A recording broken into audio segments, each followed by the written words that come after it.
Thursday, July the 22nd. Thanks for tuning in to another episode of That's What G Said podcast. Baseball is back. We're going to have a full baseball preview with Mike Abadir is going to join us. We're going to give some big picture thoughts, and then we're going to go team by team. We chat for literally 2 hours going over every team in baseball, major storylines, predictions. Great baseball preview. Plenty of horse racing to discuss also. We're going to go Wednesday Saratoga plays, and Dave Handeland joins us to talk some Wednesday Canterbury. He also talks Thursday Canterbury with us. We've got Thursday Saratoga for you also. So you get some Wednesday and Thursday Saratoga and Canterbury in a full baseball preview. Also, just a heads up before we get into to anything, NBA restart rosters are out, and as of Wednesday, the scrimmage games will be starting. So if you're someone like me who's a Dodger fan and a Laker fan, on Thursday there's going to be a Dodger game and a Laker game. Wow. Fingers crossed. I want everything to go well. I want everyone to be healthy. I want everyone to be safe. And we'll hope. Right now, the NBA just tested over 300 players in the time since they've been to the bubble in Orlando, where they're all set up, and they had 0 positive tests, which is great news. So it seems like when you're in a setting like that and and you're able to really monitor everything that's going on, test everyone, take a look at everything, they've done a really good job so far early on. So we'll keep our fingers crossed. A couple other things to discuss before we get into the baseball preview with Mike. Stable Duel. Wednesday. Stable Duel has 3 different contests up and rolling for Wednesday. So you've probably heard me talk a lot about Stable Duel. Maybe you've seen me posting about it on social media. You've seen other people talking about it. What is Stable Duel? Fantasy horse racing. What do I mean by that? You select 10 horses to create a lineup. You have $50,000 in a salary cap, a mythical budget of $50,000 to pick a lineup. Horses are based on price due to their morning line. So the shorter priced horses, it's going to cost you more, which means you just can't pay for the morning line favorite in every race. It doesn't work that way. 3 different contests you can get into. You can get in over at Lone Star or at Delaware Park or at Emerald Downs, all on Wednesday. $5 or $10 entry fees. I got involved with That's What G Said Stables in all 3. If you need help getting in, any questions on how to get in, what you do with your lineup, just specific questions at all, reach out to me. I'd love to help you. Going to be some Stable Duel contests coming up this weekend at Del Mar. And now we are seeing more and more racetracks where we're getting the opportunity to play in these contests, and it's a lot of fun. People are really starting to catch on. And again, if you have any questions at all, Stable Duel Wednesday contest, I'm involved at Emerald, I'm involved at Delaware, I'm involved at Lone Star. Well, we're talking about fantasy. Let's move from horse racing into and expanding into other sports. Let's talk a little bit about Thrive Fantasy. So with baseball starting back up, Thrive Fantasy has a big contest for Thursday, for opening day, for a $25 entry fee, $1,400 to first, $5,000 in guaranteed prizes. Right now, they also have a PGA contest up for the weekend, featured Thursday contest, $25 to enter, and it's $3,000 in guaranteed prizes, $800 to first. Remember, when you use the promo code GINO, if you deposit $10, you'll get an instant $10 bonus credit right there in your account. So if you want to put a few bucks in, try in some of these contests. If you like baseball, if you're interested in golf, they're going to have the basketball contest back up in a few weeks. They have League of Legends. They have all sorts of free rolls. You can get involved in contests for $2, $5, $10, $25, $50, $500, $1,000. You can play in head-to-heads, group contests, or some of the big contests where you're trying to win against hundreds, thousands of others, and in this particular one, First place takes home $1,400, 222 entries in total. The top 45 positions are paid out $25 to enter. Don't forget about the promo code GINO when you sign up. You'll get that instant $10 bonus credit right into your account. Let's jump into baseball. We got a big long preview coming up, and we start in the American League East. We go division by division, team by team. We give some positive thoughts, some negative thoughts, things that we're looking forward to, players to watch, some stuff about fantasy. Mike Abadir joins, you know him from the Mike Abadir show that I co-host, and we get into MLB, big-time preview of baseball. Enjoy.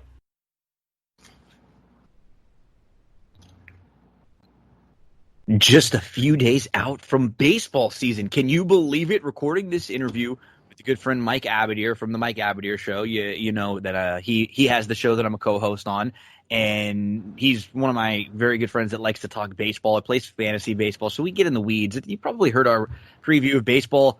I think it was 3 or 4 months ago, Mike, when we did a preview because we were thinking the season was going to be coming up soon. I think it was really right before everything went down. And now we're going to have a season, but this season it's going to be a 60-game baseball season. Tons of things are going to be different. So we'll talk about a little bit of those differences. We'll go quickly team by team and set everybody up again. So like everything in 2020, it's going to be a different baseball season this year. Yeah, no doubt, man. First of all, thank you for having me on. Love talking baseball much more than I enjoy talking football. This is kind of like my hobby, my passion. There's no pressure. There's no business. It's not work. So I love talking baseball. And I mean, I've never done 2 baseball previews in 1 year. So this is obviously a first. No. Yeah. So I think the starting points for me, and I'm going to kind of like deliver my insight, I should say, from a perspective of a totality. Can be used for a gambler, can be used for fantasy, can be used for simply just a baseball fan. Yep. I think the emphasis is going to be slanted slightly towards fantasy, whether it be daily or, for the 60-game season, your rotisserie. What's nice about a fantasy season is I think it's a little bit easier because in fantasy, you don't have to worry. You can worry about it from a day-to-day and a week-to-week standpoint more than an overall standpoint, which is going to be one of the difficult things about this year. I know you're a really big stats kind of geek like I am. I love to look at some of the numbers. I'm going to be referencing a site, Fangraphs, a lot throughout our conversation for different things and their previews and some of the numbers that they have. And so what'll be different about this type of season, I was reading an article about how the stat trackers at all these websites, they're going to have some weird things to do. For example, what happens when that runner comes on in second, in an extra inning? There's weird things about who gets charged if the run scores. Does it go against the pitcher's WAR? That's something they're going to have to do. So they're literally reconfiguring things based on that. They're going to have to reconfigure things that are weighted based on ballparks, because one thing that's different too, Mike, when we previewed the baseball season before, and when you preview a baseball season, for the most part, it's such a long season and everybody's playing everybody. We can discuss some divisions are stronger and weaker than others, but for the most part, the schedule is pretty balanced. That is not going to be the case at all in this 60-game restart. There are going to be teams will only be playing 60 games, so that's 37% of the normal 162-game season. And so it's going to be, the 100-meter dash versus the marathon. It's March Madness kind of thing versus those long series that we've been used to. And this is going to be very, very unique in that sense because we don't really have a sample size to use, right, Mike? Can we look at last year and say, okay, the Nationals wouldn't have even made the playoffs in this situation? Or can we say maybe they would have been different because their sense of urgency is different? Maybe they start using pitchers in a different way, or they cut players that aren't helping out. So it's just going to be fascinating from a total... Well, I'll tell you what the managers are going to say. I'll start with Joe Madden. Mm-hmm. He's preached to his team that, hey, we are tied for first with 60 games to go. That's how they're approaching. Way to put it. Yeah. And it's a very different approach than maybe a team that's just starting. And maybe that's going to be with some of these new managers. This year, we have 10 new managers. A third of baseball is going to be led by a different voice than they heard last year. So to me, I think when it comes to that, advantage to those who have experience, who've got rings. The most experienced of the new ones are going to be like Dusty Baker, Joe Girardi, Joe Madden, and Mike Matheny. Then you have like your total newbies like Derek Shelton and with the Pirates, and Jace Tingler with the Padres, David Ross with the Cubs. I don't believe that Luis Rojas, unless he's been an interim before. No, I think he's new. Yeah. Yep. And then you got guys like Kapler and Renicky who have a little experience, who've been around the game for a long time and played it as well. So it's an interesting group of 10. But like I said, I'm kind of leaning towards the guys with experience. Dusty, Girardi, Madden, Matheny. I think they have a big advantage rather than these other guys because they're starting from scratch, and all of them are dealing with young teams. These That's going to be hard in a situation like this, right? You just imagine we're going to be playing 60 games in 66 days. So there's not going to be a lot of time for some of these players. You get in a slump. It's nice when you get a few days off or a day off here and there to get your mind right, or your change of scenery sometime. There's not going to be as much of that. You're going to go from, you lose 2 or 3 games, and literally each game before was only 0.61% of a season. When you play 162 games, each game isn't even 1% of your year. And so the mentality of a baseball player was so much different than the mentality of really any athlete, because it was always steady, don't get too high, don't get too low, got to stay steady. And in this case, just like you said, you got 60 games left and everybody's tied for first. You cannot be too steady. You cannot wait too long before you ramp yourself back up. On the other hand, you don't want to come out of the box in what was just a 3-week sort of compressed spring training, and you don't want to go complete 120% and get some kind of an injury, because teams, if you get injured, that might be it for some of these teams. Yeah, and I think that's where depth is really going to come into play. And if I could just quickly give some advice to any of those who are going to be rolling up their sleeves and doing a shortened fantasy draft, like I said, whether it be a daily thing, whether it be an auction like I'm doing.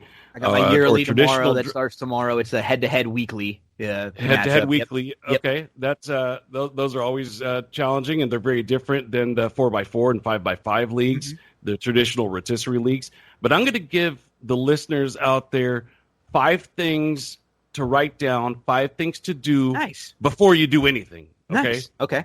And one we went over already. So it's a pretty simple checklist.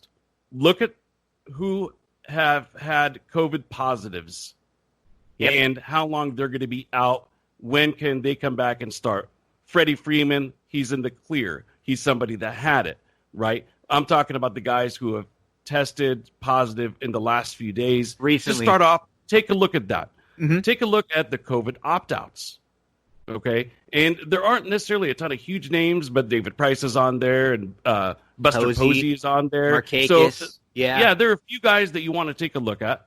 Thirdly, just the injury report. There are a few guys who are dealing with nagging injuries, other guys who are Rendon right now may not be ready to go for opening day.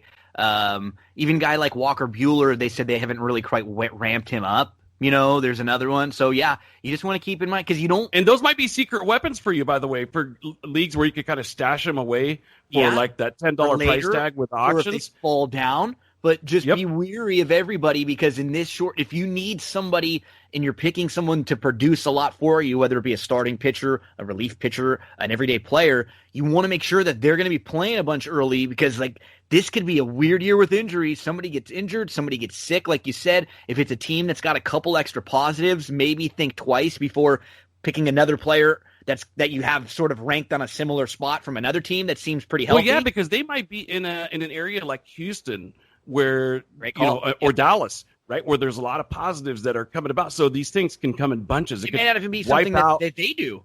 They could be not even just around it and not even catch symptoms or anything, and then be forced to sit out for a little bit. So we even saw one thing that was weird today for the Dodger fans. The National League favorite to win the Rookie of the Year, Gavin Lux, was sent down. And there was speculation that he showed up to camp late because perhaps and this is just speculation, perhaps he was dealing with COVID or some sort of an issue because they haven't really talked about it. But that was a big surprise for a lot of Dodger fans just today. Went, wow, he was literally someone that was penciled in at second base for the Dodgers and someone who was a big piece in trade talks for years and that they did not get rid of. So just a lot of but Gino, what a luxury to have, to be able to do that, right? I mean, and put him down and you got Kiki and Chris Taylor. You're like, cool. You're fine. You want. Yeah, you're fine. Okay. You can send the Rookie of the Year guy down and be okay still. That tells you the embarrassment of riches the Dodgers have. Really quickly, the two remaining things out of the 5 on the checklist, and like I said, the first couple have been about COVID opt-outs, COVID positives, look at the injury report. Number 4, we talked about who are the new managers, get a feel for that. And lastly, I'm going to give you some really interesting stuff. I think the listeners are really going to like what I'm going to share right now, and I know you will, Gino. The schedule. Because as you mentioned at the top of the show, in terms of percentage of the season that they're going to be playing, so on and so forth, there's some really interesting things when you look at the schedule. For example, in 2019, the Padres played 10 games at Coors Field. In a normal 162, that came out to 6% of their season was at Coors. This year, nobody is going to Coors more often than the Padres. 7 out of their 60 games are at Coors. That's a 12% clip. That's crazy. That's a great point. Yeah, now some things to keep in mind. Coors, number 1 in runs scored in all of baseball. Coors, number 2 in home runs.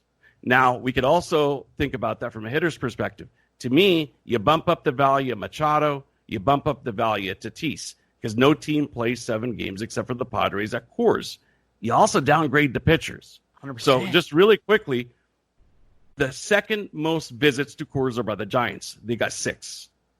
Then the Dodgers with 4, Arizona with 3, and then you're talking about the AL West. Angels and Rangers with 3, Houston and the A's with 2. Those numbers that I just gave you, that's the whole season's home games. 30 games. Yep. Right? So, yeah, stack up maybe on well, see, I'm doing an NL only league. So for me, I'm kind of thinking like, there's not many Giants that I could take hitting-wise. And I'm definitely going to shy away from them pitching-wise because of what I just told you. Maybe Yastrzemski. Maybe Yastrzemski, who in an auction might go for 12, 13, 14 bucks. Maybe I'd push it up to 16 or 17 on an auction basis just because of that Coors Field effect. That might be a couple more home runs. That might be the difference in a 60-game season between winning early and not. Absolutely. Right? And it's going to be really tight. Everything's going to be tight. That's the one thing you're going to see. Like when we look at the projections, I think they had 17 teams projected to win between 30 and 33 games this year out of 60. So the wild card race in that middle chunk of where is right, that's where I think the Red Sox are projected to be. And what's funny is when you just look at sheer projections too, the best team is up at 36, right around there with like the Dodgers, Yankees, Astros. And then the worst team is around 21, 22 when you look at, the Orioles. So it's not, I'm sure 1 or 2 of the really bad teams are going to have some numbers that look ugly.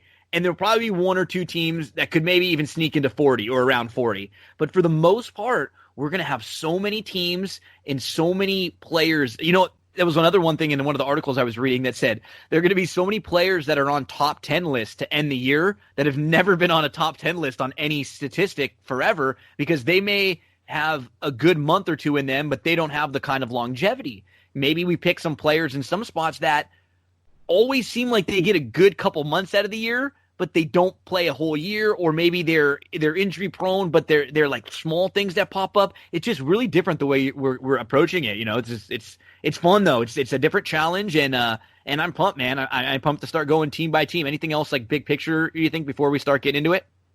I guess the only other thing is just to continue on that course type of theme, maybe to look at what hitter-friendly ballparks are out there. Absolutely. And because of the unbalanced schedule. West is playing the West only, and then their opposing foes in the West. The East is playing the East only, and then the opposing East in the Central, same thing for them. Exactly. So keep that in mind. Citizens Bank Park, hitter-friendly place, especially in the summertime. Atlanta's got 7 there. The Mets have 6 there. Camden Yards, your Rays and 7, your Yankees 6. We know the Yankees feasted. I mean, absolutely feasted against Baltimore, especially at Camden Yards last year. Once again, bump up the push points there. Great American Ballpark, Cubs have 7, Pittsburgh have 7. And then there's going to be some teams that are more pitcher-friendly, stadiums that are more pitcher-friendly. Oracle, Marlins Park, Kauffman Stadium.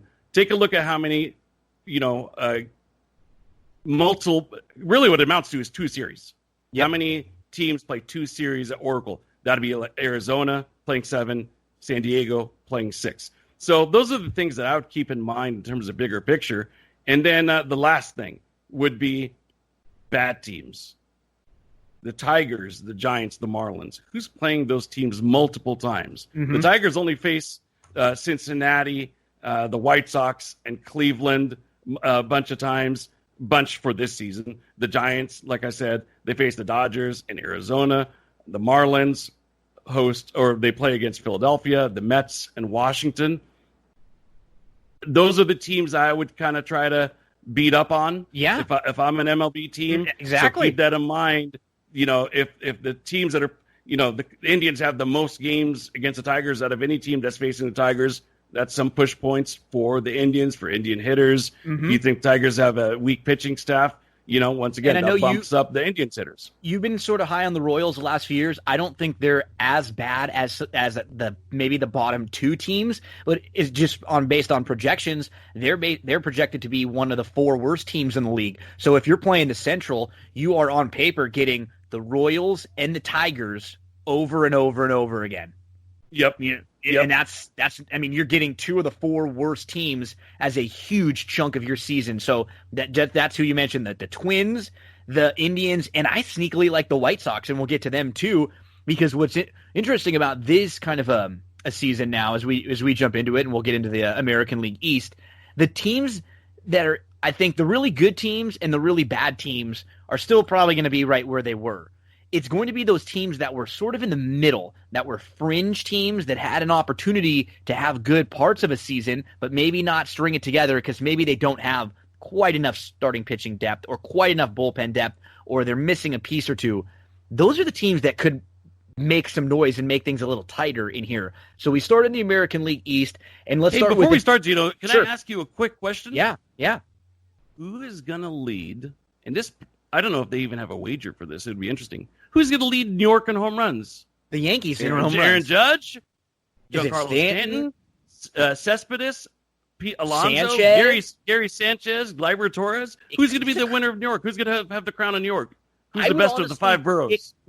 I would go more of like a Sanchez if he's healthy, because I feel like he probably gets better pitches than the other guys. Because I think because of the name, he could go on crazy runs over like a 30-40 game period. Insane. He gets crazy hot, and he doesn't hit as much for average. So he's more of a guy that's looking to swing the stick and hit the home run. Yeah, maybe. I mean, that's a good.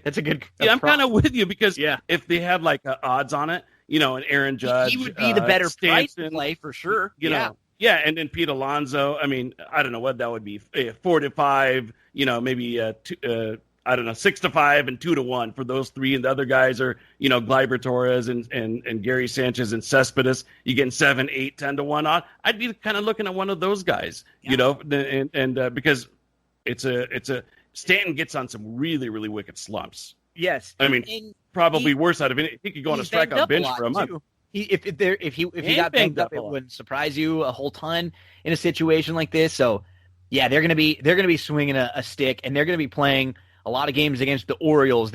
So the Blue Jays should be a little bit better this year. But let's start with the Orioles, because they unfortunately here's the positive for the Orioles, Mike. They're not going to lose 100 games this year because there's only 60. So they could look really ugly at the end of the season, and they could be in a 15 to 20 wins. Because who are you going to pick in a game, the Orioles against, in a game, maybe in a few of their starts, maybe when you played them against the Blue Jays once or twice, or maybe against the Marlins once or twice if you're getting Means to start? Otherwise, when would they be a favorite? At least in a regular season, they'd have some games against some of those teams in the Central we're talking about, the Royals and the Tigers. They'd probably get a couple games against the Mariners. So they would at least have games where you would look at them and go, oh, they're going to be favored in that game. That is not going to be the case for them many times at all through these 60. No, not at all. And, they're a team. They're not even in a rebuild stage. I think they're kind of in that stage where they're still trying to figure out organizationally how to structure the organization. Yeah. It's probably pre-Astros 100-loss years, those multiple years where they were just stockpiling on picks. I'm not even seeing the Orioles do that. They don't. That's why I say they're pre that. I know. They just don't feel like. You look at some other teams around that are younger and that have prospects coming up the pipeline. Even the Marlins. They have some that are coming up to look forward to. There's like one player, Adley Rutschman, who they're talking about for Baltimore as someone to look to the future. And other than that, we look up and down this lineup, and there might be 2 or 3 players that they would want to keep around for that rebuild. Maybe a Trey Mancini. Nunez played well a little bit last year. Someone like Iglesias or Means, but we're not talking about a lot of even like replacement level Major League Baseball players on this team. And these are all like unfamiliar names. No, and what's sad is just what you said. They don't feel like a team that's got a bunch that they're stockpiling that they're going to say, wait, one more year. Even the Tigers, they've got a couple arms that they're excited about. It's a little nerve-wracking for a team like the Orioles because they don't. I don't know. It just doesn't feel like there's a lot of hope for them in the near future. No, and even somebody that they were like sort of excited about, and I'm not writing him off already, but like Cedric Mullins, Mm-hmm. He didn't come up and impress in any way, shape, or form. So that's a terrible place to be when you don't have a lot of prospects, and then the ones that you do have don't perform. Yeah, unfortunate. So they're not in great shape right now. The Orioles, one team who's going to be. It's unfortunate because, too, they're going to be better this year, but they might be in it a little bit tough, having to play a lot of games against the Yankees, the Rays, and the Red Sox, is the Toronto Blue Jays. Are they Toronto? They the Toronto the Blue Buffalo Jays? Blue Jays or the PNC Park Pittsburgh Pirate Blue Jays? That's what's going to be really difficult for this team this year, Mike. The baseball season's about to start. They don't even have an idea, like a for sure set down idea of where they're going to be playing their home games because of all the stuff with COVID. The Canadian border does not want a lot of travel back and forth from a team like Toronto, who's going to be in the U.S. and who's going to have to go to places like Tampa and New York and then come right back into Canada and back and forth. So Toronto's going to be forced to stay in the United States and find a home to play. And that just has to be looked at as a disadvantage for a team that's really, really young here too. That's what we like about this team is we've got the Vlad Guerrero Juniors and the young Biggio and the young Bichette and lots to look forward to. But the situation they're going to be put in this year is going to be really, really difficult. That's rough, man. I mean, you're on the road the whole season. You don't have a home game. Really, Not is one. what it amounts No to. family, So, no your kids and your wife there with you when you get You to don't have home your cooked bed. meal. Nothing. Nope, No. you don't have your bed, and you have to pack, 3-4 suitcases. I mean, you're basically on the road for the next few months. So that's not easy sledding. And like you mentioned, they're a young team.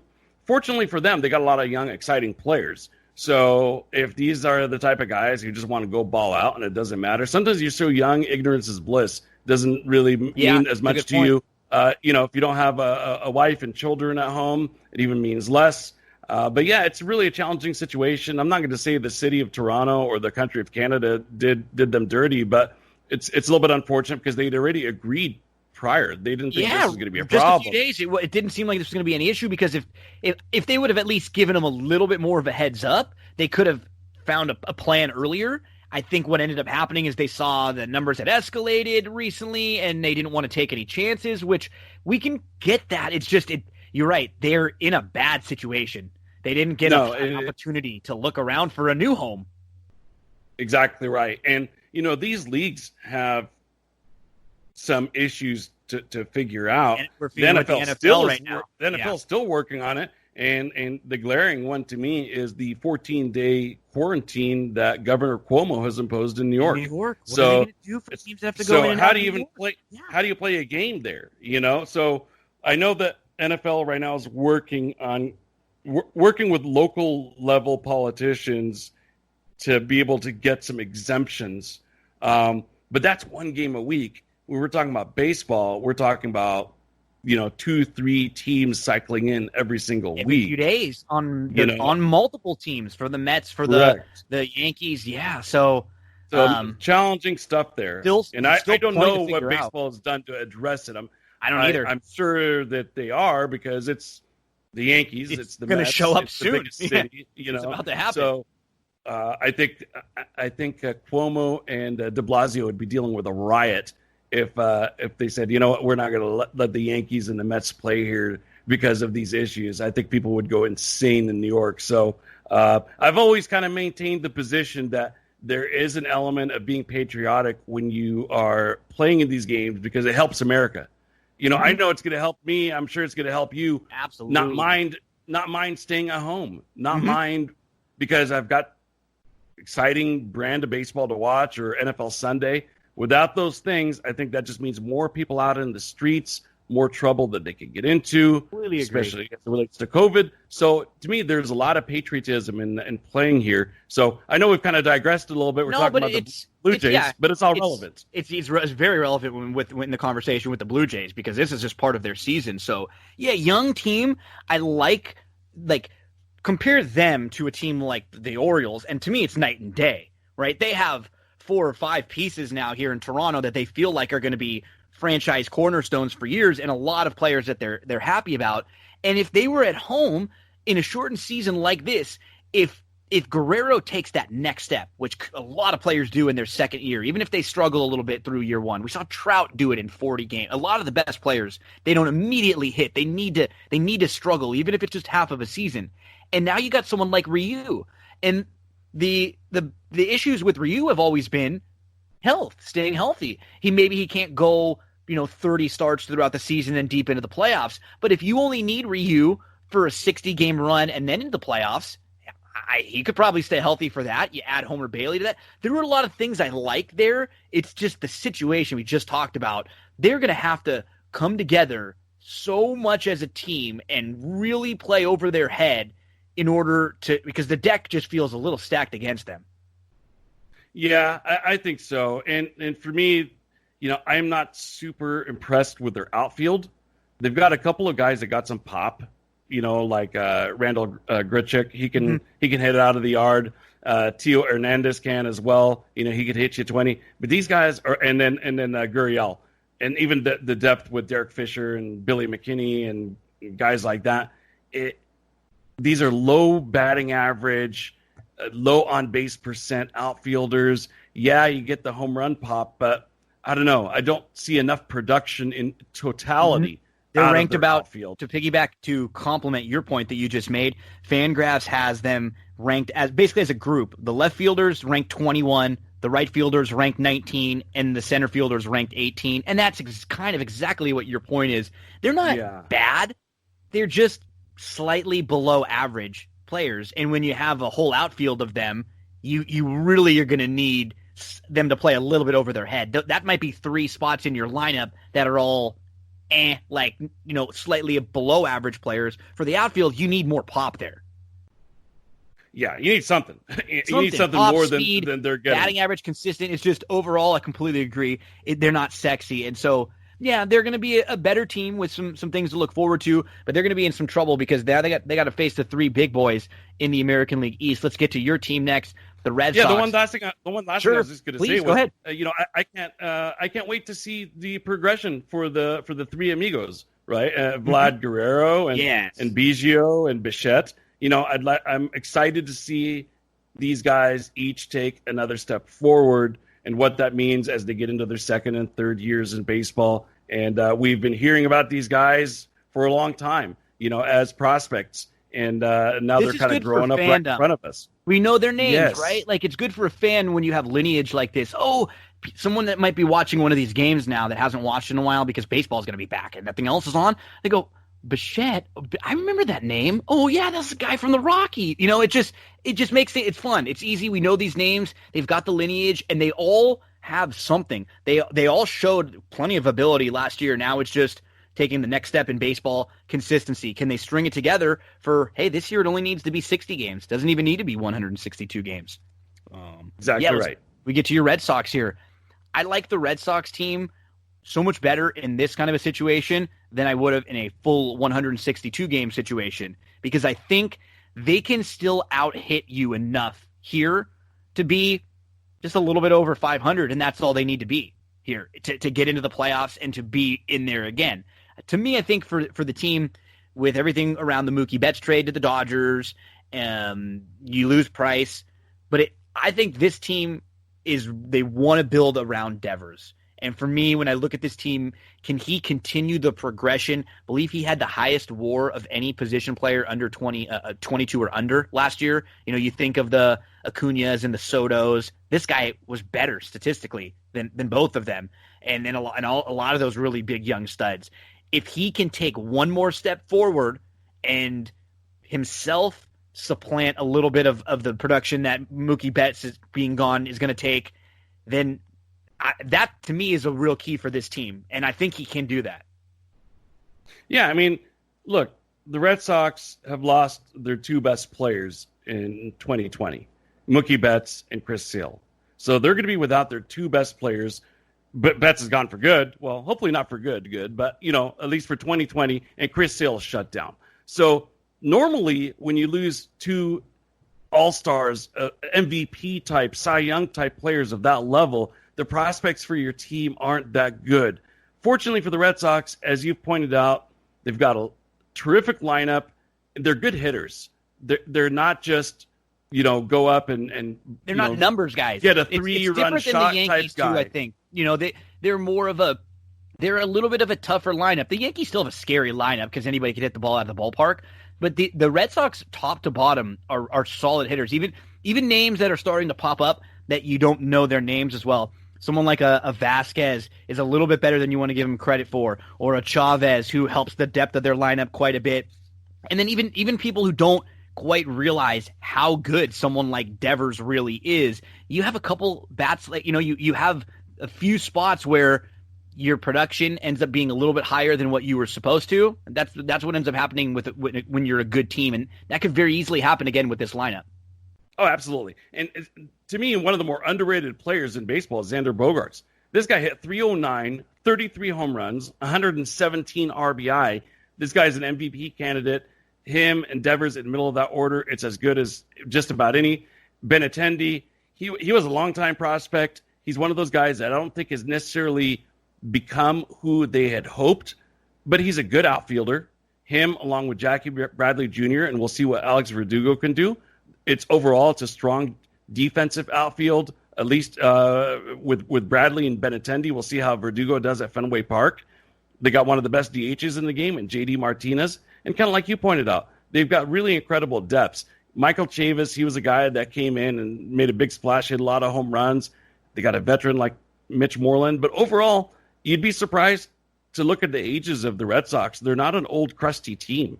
Most of these guys, even if they have some years under them, like Xander Bogaerts, who was on the 2013 World Series team, he's only 27. And then they added guys like Jose Peraza and Kevin Pillar. Peraza just 2 years removed from a 30-home run season, I believe, with the Reds. Kevin Pillar, great athlete. Good ball they player. Have a lot of they've got a lot of good depth. Their pitching is what concerns me. Eduardo Rodriguez, he turned the corner last year. He gave them what they finally expected out of him. Nate Eovaldi, he's one of those guys. When he's healthy, he's pretty good. After that, though, Martin Perez, Ryan Weber, Brian Johnson, I don't know. I'm not very thrilled about their starting pitching. And, the relievers actually outperformed expectation last year. Can you do that twice in a row? That's always going to be a big question mark when you're talking about relief pitchers. So I think wild card expectations are reasonable. I agree. I think that the Rays and the Yankees overall, top to bottom, are better teams than the Red Sox.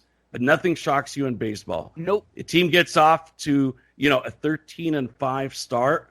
Boom, away they go, and they might not be looking back. And the Red Sox do have that type of ball club that could do that because of their good eye, their good hitting, station-to-station type team, and top to bottom, they could beat you at the bat any day.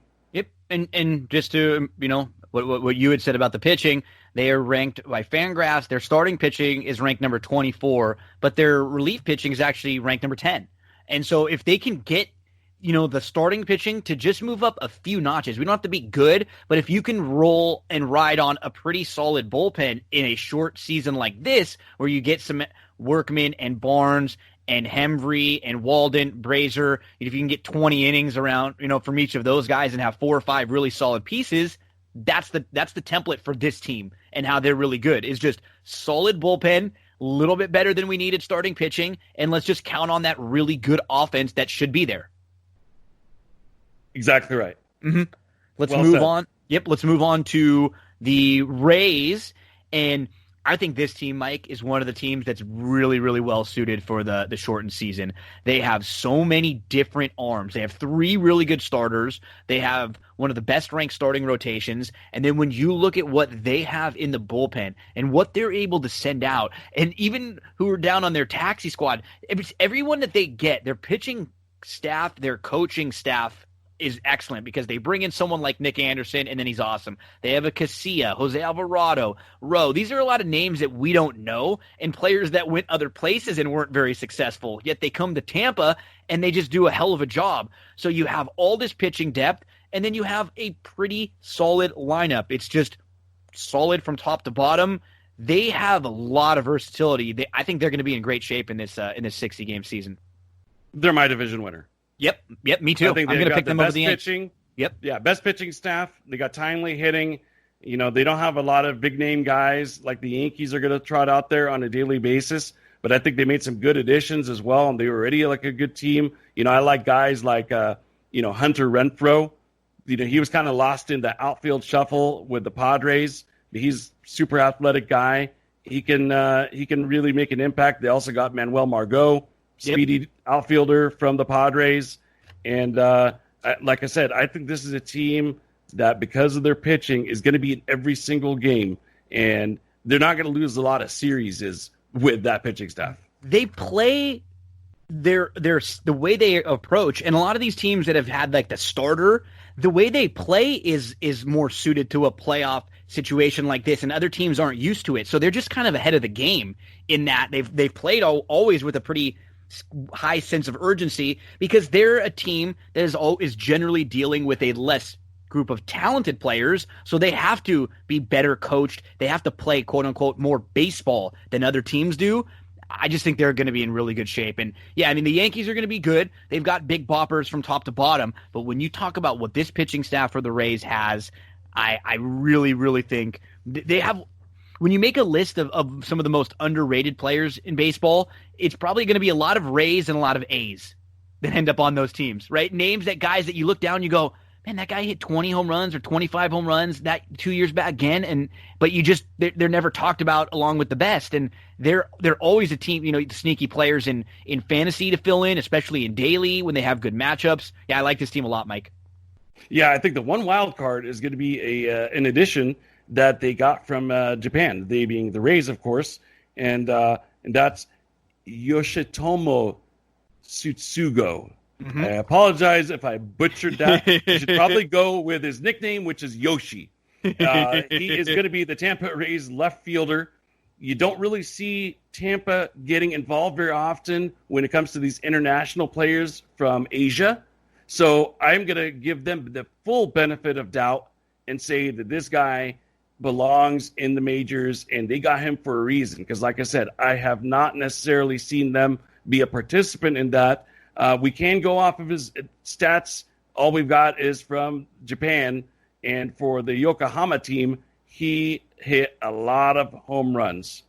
Last few years, 29, 38, 28, 44, 45, 24, 24, 22, 23, respectively. So I just went back, how many years is that? 7, 8 years. And so he's a very consistent home run hitter in Japan. So we'll see what he could bring to the table.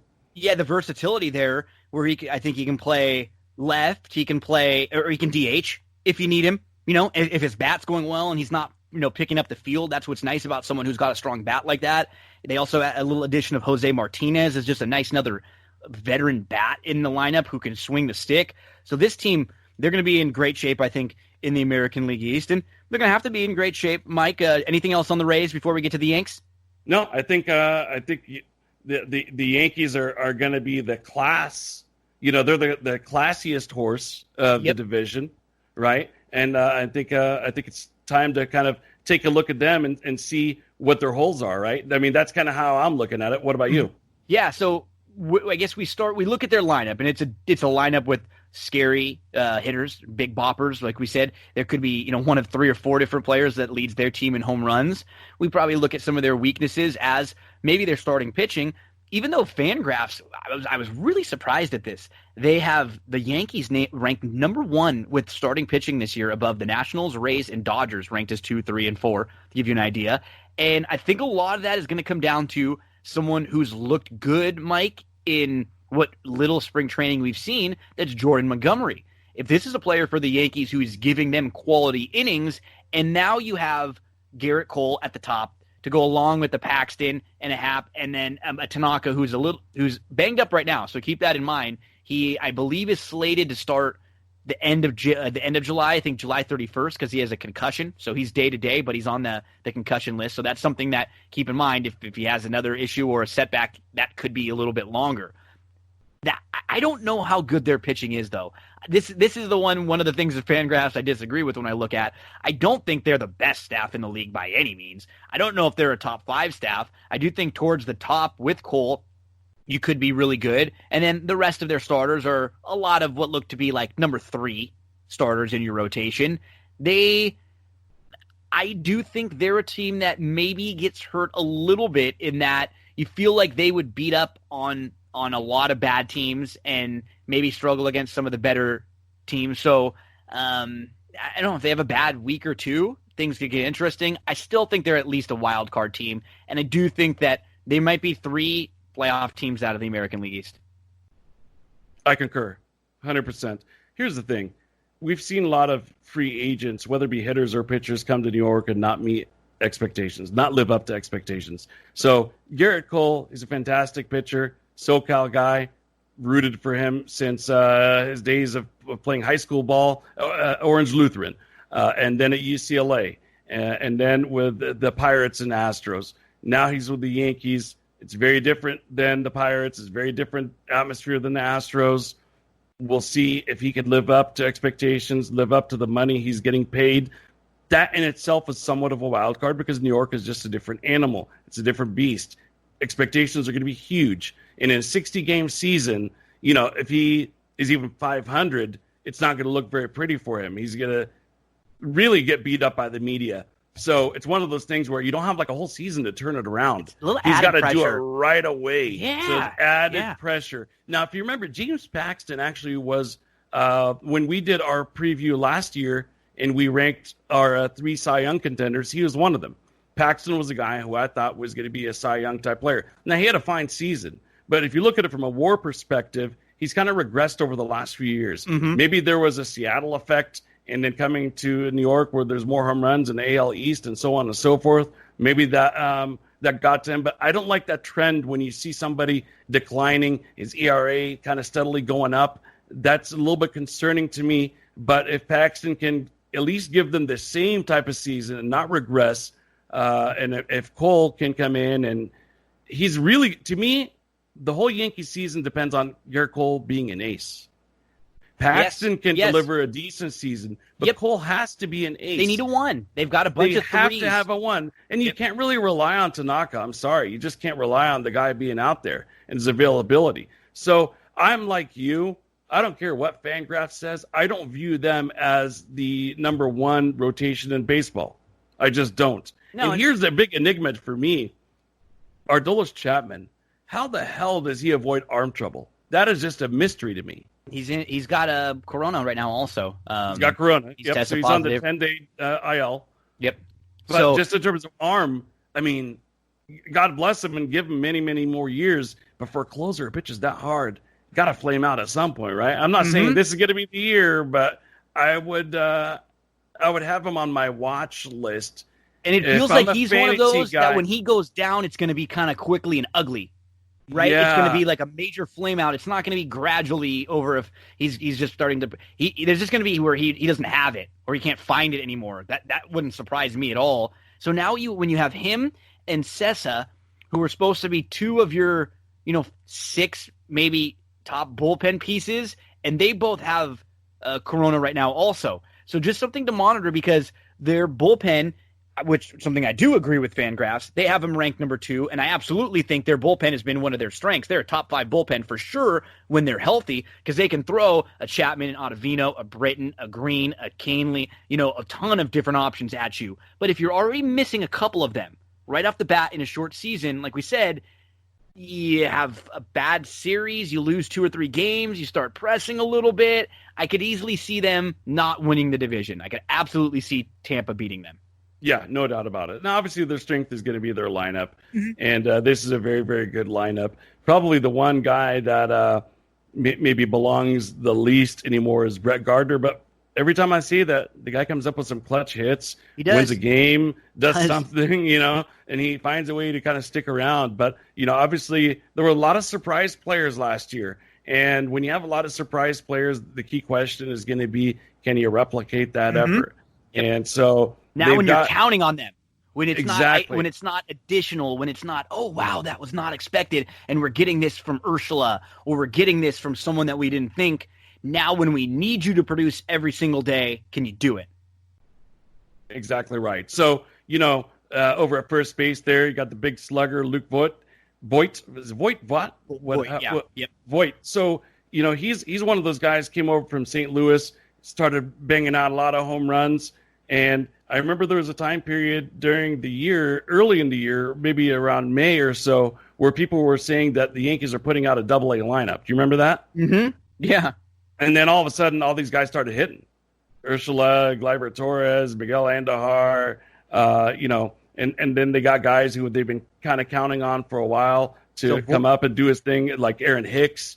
And then, Aaron Judge and Giancarlo Stanton kind of take turns in terms of being injured. So they were really lucky in that they had those guys that ended up being the nucleus of the team. And then Gary Sanchez, of course, that guy can hit you 25 home runs even in a shortened season. So that's the one thing the Dodgers have gotten lucky with. They've had the guys like Max Muncy steps up and then he contributes again for 2 or 3 years in a row. They've had a Taylor steps up. Maybe he doesn't have the year that he had one year, but he's a contributor again. A Kiki. So that's the one thing where a team like the Dodgers have been lucky. The Yankees are going to need that because they've put a lot into their farm system. So they need some of these guys to be hits that were hits last year. Can they be hits again this year? Exactly right. So if the team strength is hitting, which it is, these guys got to deliver. And if it all comes together and they deliver, and if their pitching staff matches up with Fangraphs, this is going to be a real serious World Series contender. With that said, I still have the Rays 1. They're the division winners. I've got the Yankees 2. I've got the Red Sox 3. The other 2 teams are going to be, off on an island because Toronto is probably going to be, somewhere, they're going to be in 4th, but they're going to be somewhere wins-wise. They might literally be on an island somewhere playing baseball because they don't have anywhere else to play. No kidding. But they're not going to be challenging for last place, and they might not be challenging for a wild card, so they're going to be up by themselves. And then the Orioles are going to be far and last by themselves there. Yep. So that's the East. Yeah, there's your East. Let's move to the American League Central, where we have 2 teams that are supposed to be pretty bad this year. I do think one of them is going to be really, really bad, and the other team might just be bad. So the Tigers, when we look to them, and I think it's a pretty consistent theme when you look to some of the really, really bad teams in the league, and what's the consistency with them? They just don't have a lot of pitching. They don't have a staff. You look at the Tigers, you got Boyd, Nova, Turnbull, Norris, Fulmer. There are some okay, but who's your ace? Is Boyd's your ace? They don't have a real the old great looking pitching staff. They at least have some young arms that are up and coming that I think people are high on, and you could see them being legitimate top of the line starting rotation pieces, but they are no doubt a couple years away. I still feel in better shape about this organization on the whole than I do about the Orioles, but they should lose a lot of games this year. Yeah, no, the Tigers won't be competing for much. They're just going to be looking to develop their young guys and, looking towards 2021. So I don't have necessarily a lot to say about this team beyond what you said, because, the pitching isn't there. Their lineup is, well below average. And, I think if you're a Tigers fan, You're going to root for specific players. You're going to see if Miguel Cabrera can bolster that Hall of Fame resume of his, things like that. Yep, you'll have like there'll be victories in some of the individual games here and there, but I don't know that. Yeah, at least again another situation where this team won't be losing 100 games, and they got a little more to look forward to than the Orioles. The Royals, on the other hand, I know the team when we talk the last couple of years, you've been high on them because what I like about them is they play baseball very old school in a different way. They still they want to outrun, steal bags. They want to try to get on base and play a little different in an era when a lot of people are trying to hit the long ball. And many times if you zig when everybody zags, that could really help. They still probably need some more arms, though, if they really want to compete at a high level. Yeah, I like this lineup. I think their lineup is really, really good. I think it's very underrated. I think these guys can all, they all contribute something, whether it be tremendous speed or tremendous power. Jorge Soler was probably one of the more underrated hitters. And, people would be surprised if they look at his home run totals, unless you play fantasy or something like that. But just from a national perspective, you'd be surprised at the production abilities and capabilities of this lineup. Their pitching is definitely going to be a weak spot. I did like how they converted Ian Kennedy to a closer, and I think he will be well settled in that position. And what I'll tell you is this. In my opinion, for a team to be a legitimate dark horse candidate, you have to have a good lineup and a good closer, or a good pitching staff and a good closer. I think if you have those things, you can stay in the ball game. You can keep in the ball games until late. And I think that's where the Royals are going to come in and do it. I don't know where Fangraphs has their relief staff at, but I think that this team is going to prove to be better than whatever projections are out there for their middle relievers. So now I like their lineup. I like their relief staff from the relievers to all the way through the closer. Can Brad Keller step in and be the prospect that he once was? Can he come in and do what he was supposed to do? When you look at his numbers and how he was projected in the minors, this guy was supposed to come in and be an ace. Yep. So, maybe him and you've seen enough glimpses from Duffy, from Junis, from Keller, from Montgomery. Like, all of these guys have had years or spurts or ranges where they've looked like top-of-the-line starting pitchers. They just have all had, whether it be injury, whether it be a year where your team starts losing and then you kind of just lose your confidence and you have some bad numbers for a month or two. They're not this team would not be an absurd shock if they were hanging around 500 for a while and they were a team that was winning, every other game. If they were able to do something like that, it wouldn't completely shock me in here. You mentioned a couple pieces out of the pen too that I like. So yeah, I sort of feel the same way about them that I do with Toronto. I think they're heading in the right direction and they're not playing in the toughest division in the world. So they could be a sneaky team that I think will definitely overachieve this year. I think they're going to compete. I think they're going to compete hard day in, day out. Mike Matheny knows how to get the best out of his guys. I really like this team in terms of being an under-the-radar type team that could come in, win some games, and before you know it, here's the crazy thing, Gino.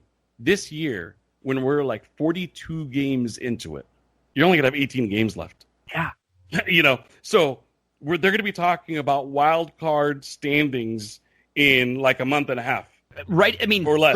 20 games in. As soon as we get halfway, we're going to start talking already about games back. And they're not, and that's what's going to be crazy is there's not going to be, teams are going to be only 2-3 games back of each other. There's not going to be teams that are 5, 8, 10 games behind in such a short season.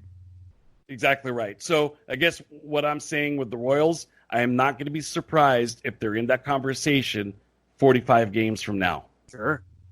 Let's get to the White Sox. This is the team, Mike, that I'm pretty high on, and I think they're in a really great situation now in a shortened season like this. They made some nice moves in the offseason.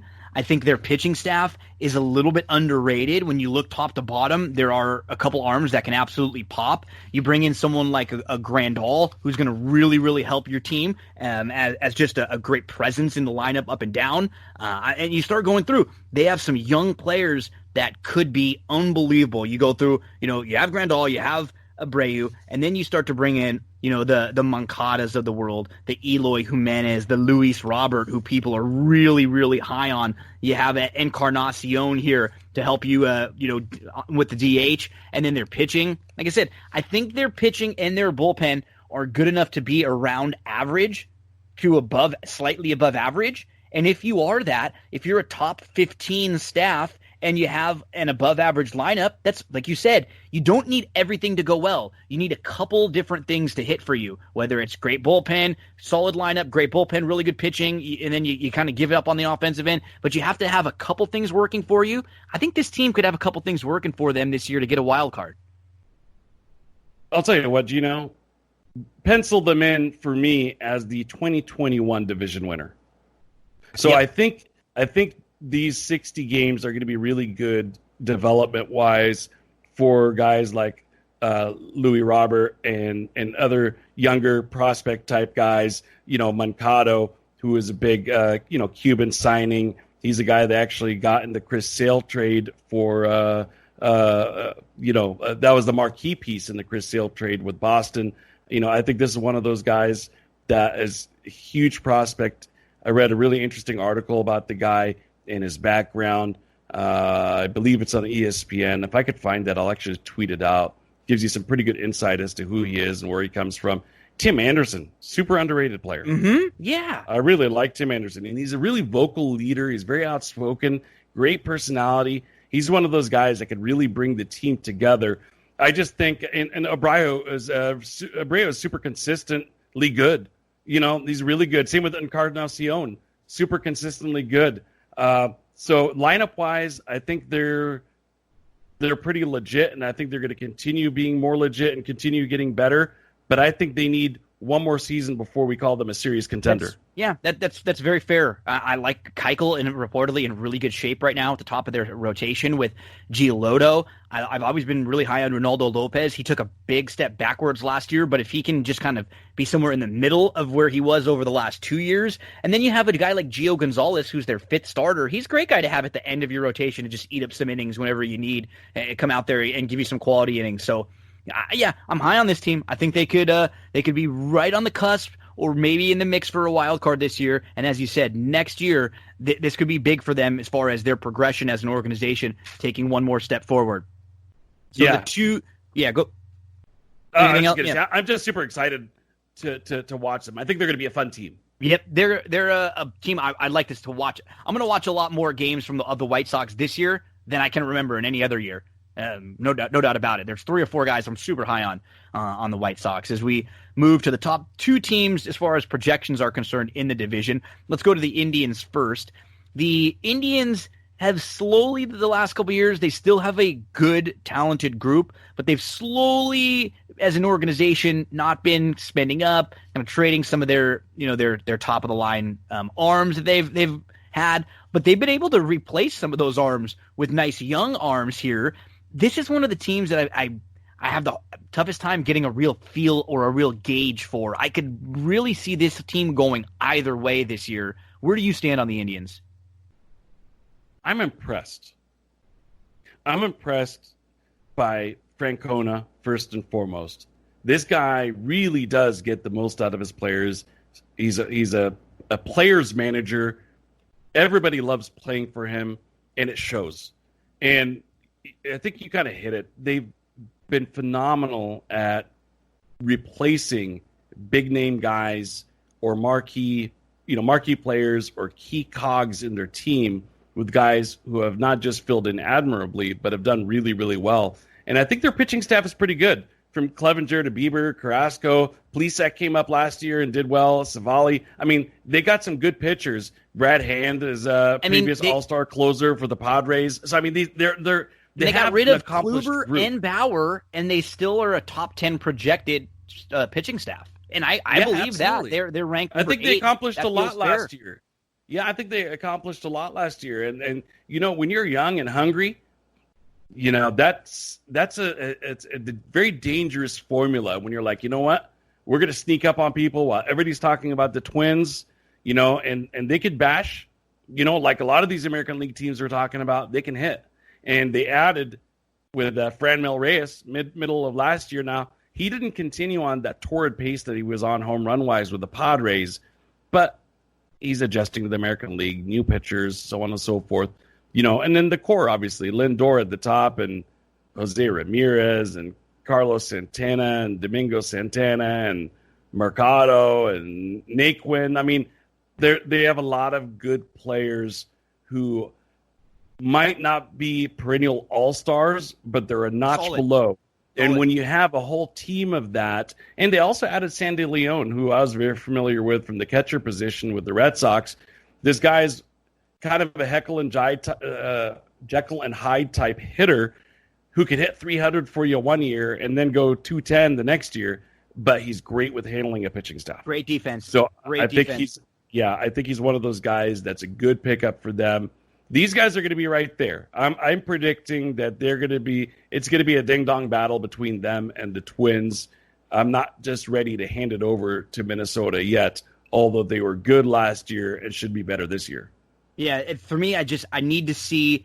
I think Domingo Santana is the key for them, because with Domingo Santana, Mercado, and Naquin, are they going to get enough out of that outfield? Almost the same question you had earlier with some of these teams. Do they get enough from the outfield? If Domingo Santana, if we get the good version of him, I've had him a couple years in fantasy when he goes off, and he can be right there with your league leaders in power numbers. He's that good. And so if you get a slightly above average version of him in the outfield, that's going to really help this team's ceiling. It's going to raise their ceiling quite a bit with someone like that. And we get to the Twinkies, who you mentioned, the Twins. They had a great season last year. They were right at the top of all of the numbers as far as offense are concerned, home runs, RBIs, base percentage, average, everything. They broke records as far as season-long home runs. And when you look at the team, you wouldn't think so, but they just are another team that is solid top to bottom. The question for them is continually going to be, do they have enough pitching in their staff? Do they have enough in their bullpen to be able to beat the really good teams in the American League? Can we envision this group of players beating a Yankees, a Rays, or an Astros in a series? It is kind of how you have to look at it with the Twins, because they're at the very least, like you said, we don't have to hand them the division, but that they're at the very least now a top tier contender in all of the American League, and the team to beat in the division. Definitely the team to beat in the division. I am not as sold on their pitching staff and their hitters. I mean, they hit at a historic home run rate last year. It was kind of funny because we were waiting a long time for some of these younger players, Buxton and Sano especially, to really come in and produce like they were expected to. And what we found was that, them alongside Kepler and the catcher, Mitch Garver. And, now they brought in Josh Donaldson, obviously, a third. They hit a ton of home runs. I think it elevated everybody's play. And so home run-wise, runs-wise, this team should be good once again. Even if they regress a little bit, they should be fine. They should be okay. Offensively, it's just like you said, what are we going to get from them pitching? What are we going to get from them relief pitching?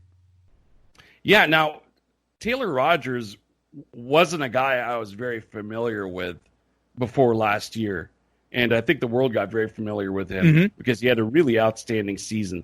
I would say him and, his 90 strikeouts for a reliever. I mean, fantastic, right? 1.00 whip. It got him to that 30 save mark very quietly. And that's the reason that the Minnesota Twins were in contention all year long, because he came in with a lead. Typically speaking, he was very good. To me, a much better option than a Sergio Romo. But once again, Jose Barrios, and then what? Kente, Rich Hill, Jake, Homer Bailey. These guys are average pitchers in my opinion. Rich Hill is a way above average, but the guy is 75 years old. He just gets hurt all the time. He's banged up. And stay healthy. Can he stay healthy? So, if he could stay healthy for a little run, or if he's healthy for them in the playoffs, I think it's a great additional arm to have out of either the bullpen or starting. Same thing with Maeda. You get there, and you've got these guys that have a little bit of versatility. They still feel like, to me, they're one starting pitcher away. If they had, it'll be interesting to see if they make a move at the trade deadline. And I don't remember off the top of my head where they moved that to, but I believe it's sometime in August, like middle of August or something like that. So I think that's going to be what they're going to. If they're going to make a move, it's probably going to be for a starting pitcher, would be my guess. And if I have to make a pick, I think I'm going with an upset. I'm going with the Cleveland Indians winning this division, and Minnesota competing for that wild card spot, and it's solely because of that pitching issue. We go from the AL Central to the AL West, and we will start out in the American League West. I guess let's start towards the bottom, and let's go to the Mariners. Mike, this is the team that began last year 13-2. If they start this year 13-2, that would basically be a lock for the playoffs. They finished the year terrible last year, and I don't know. They're a team that seems weird. They really seem like, you talk about teams being on an island. They feel like out in Seattle, they're almost on an island, and we don't hear a whole lot about them. We don't see a whole lot about them.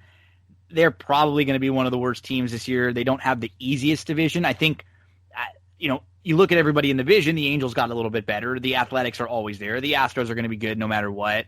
And then the Rangers have a really good pitching staff. What does this team do really well? Who's their best player? Yeah. I just don't know what we look at and we say, this is one of their strengths. It's one of the teams that I don't have a whole lot to discuss. I don't have a whole lot to talk about. Their starting pitching is ranked 29 out of 30.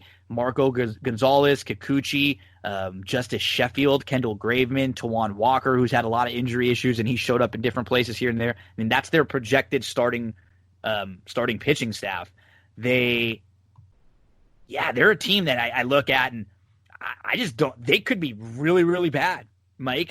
The thing that they benefit from is that they're going to at least get some games against a Giants team that shouldn't be that good, a Rockies team that's better than them, but that's inconsistent, and you could beat here and there. But the teams in their own division, they're not going to be very competitive against. They're going to have a tough time against, you imagine, the Dodgers, D-backs, and Padres at the very least. They might be in for a pretty ugly season. Yeah, I think so. And, just so, we're on pace to probably cover this in like 2.5 hours, just to shorten it up just a tad. I think there's nothing more about Seattle that I could add, except to see Justice Sheffield. He was one of those guys that was talked about in a lot of trade talk, and he was supposed to be the kind of the key component. In fact, for a while there, the Yankees were talking about not parting with him. So kind of want to see what the hype's all about. To me, that's the only intriguing thing for me personally with the Seattle Mariners. And for me, when we move from the Mariners to the Rangers, the thing that's the most intriguing about the Rangers is they had a really good 1-2 in their pitching staff last year with Lynn and with Minor. Now, Lynn has been sort of a journeyman. He's had some really nice years, but that was by far the best we've ever seen from him. Are we going to be able to get that kind of production back to back? If so, you throw Kluber in the mix with them. This is a team whose pitching staff could keep them in this season very long if you have 3 starters that you trot out there every couple days and that are going to help you. I have a lot of question marks about the rest of their team, but as far as starting pitching is concerned, that might be able to carry them. Lynn's the key, though. What version of Lynn, what version of Kluber are you going to get? I, for the most part, trust Minor. I was impressed by their the job that their young manager did last season, and I think you pretty much nailed it, man. It's what version of Lance Lynn are you going to get? Even with the St. Louis Cardinals, you didn't necessarily know what you're going to get out of him from year to year. Kluber has been more consistent, but Kluber's best years are probably behind him. Mm-hmm. Yeah, no, I agree. And a few of these players, that they're expecting things from. They need too much like production Todd from Frazier. Frazier's best years are definitely behind him. I don't know, man. I think they're going to have to hope that the ball just flies a little bit further in a hot summer in Dallas. Yeah, I don't really like them at all. I like their pitching, but overall, I think they're going to be in some trouble. And then we move up to the Angels, who they're going to be better this year. I like what they've done from a coaching perspective. I like what they've done filling up their lineup a little bit more. I'm just a little bit nervous again with their pitching, and I don't like hearing right away that someone like Rendon is hurt. There was a lot of things about Trout, if he was going to play this season. Was he thinking about opting out? How much is he going to be into it? Not that I think he's going to be half-assing it or anything, but maybe he's just not 110% Trout that we've seen. So this is probably one of the other teams that I have a difficult time with because I don't like them nearly as much as the top two teams. I don't dislike them as nearly as much as the bottom two teams in their division. I think they're probably going to end up right where they've been, close to a 500 team. I think they're going to be a really fun team to watch. Yeah, I agree on that. They're going 100%. to be a really fun team to watch. They're going to score a ton of runs. Give me a Red Sox. Yeah, before Angels it was series. just kind of. Oh yeah, they just hit the hell out of the ball with weird pitching. I'd love to see those two teams. Yeah. No kidding. I mean, look, if in a shortened season, let's just say Shohei Ohtani can get them 6 to 7 wins, that might be a little bit high. MVP, I don't know what his right? projections look like, but I mean, if they can get like a number one out of the guy, he was the number one in Japan, keep in mind. Yeah. So if they could get a number one type performance out of the guy, with their lineup, they can make some noise, man. I'll tell you that much. And they got some relievers that have been in the works for the Angels for some time, like Kanan Middleton, guys like that who could come in and not a lot of national noise about them here in Southern California. We're a little bit more familiar with the Angels perhaps than maybe others, and so I think their bullpen might be better than expected. I know I've said that about a few teams. No, but that's how bullpens are. Bullpens go year to year. They can be really, really different from one year to the next. Exactly right. And so they're going to score a lot of runs. Pujols is on the downward side of his career, but they don't need him to be, a 35 home run guy anymore. That's where Rendon should hopefully fill in. Yeah, exactly. I think if he could come in and, be on the pace to hit 25 home runs. If he can do that in the abbreviated season, that's pretty much all they need out of him, as long as he plays a decent first base. You have the best player in the world, Mike Trout, and some decent pieces around him. To me, the exciting guy that I'm going to look forward to watching is Joe Adell. Does he get an opportunity to get some at-bats this season? What does his development look like? He's a guy that could be a Rookie of the Year type candidate if he plays the full 60. I don't even know how they're going to judge that. Typically speaking, you have to either get 150 at-bats or 50 games. So many little things that we haven't even thought about, right? Yeah. Exactly. So I don't know if they're going to retain their rookie status or not, depending on when they plug him into the equation. But look, this is a team that actually has a lot of veteran players. And one thing we know about strange situations, strange years like this year is that veterans can really put it together and make something special happen. Mm-hmm. So I think they could be a big-time surprise team. Some players don't have the body to hold up. They can, for a full season, they can absolutely hold up in a situation like this and help a team win a World Series when they may not have been able to do so because maybe their body wouldn't have been able to hold up through a full season and be around in October. They're one of those intriguing either-or teams. Mike, we get to the A's, a team that I was really, really high on before. I'm a little less high on them now. I don't like what we've heard about A.J. Puck, who's got a shoulder issue. He's going to start the season on the 10-day DL, and in a shortened season like this, that could very easily end up being something that takes him through half of or an entire season. They're careful a lot of times with some of their young up-and-coming players because they're not going to go out and spend. They want to make sure the young players they have can contribute. Other than that, I mean, you throw out a starting rotation with Fiers, with Montes, with Luzardo, Manea, Bassett. That's still very solid. It's going to be good. They just if they need Manea and they need someone like Puck, I think, to take them from being good to great. So we'll see what they can get from some of their young but sort of injury-prone arms. Division winner for me.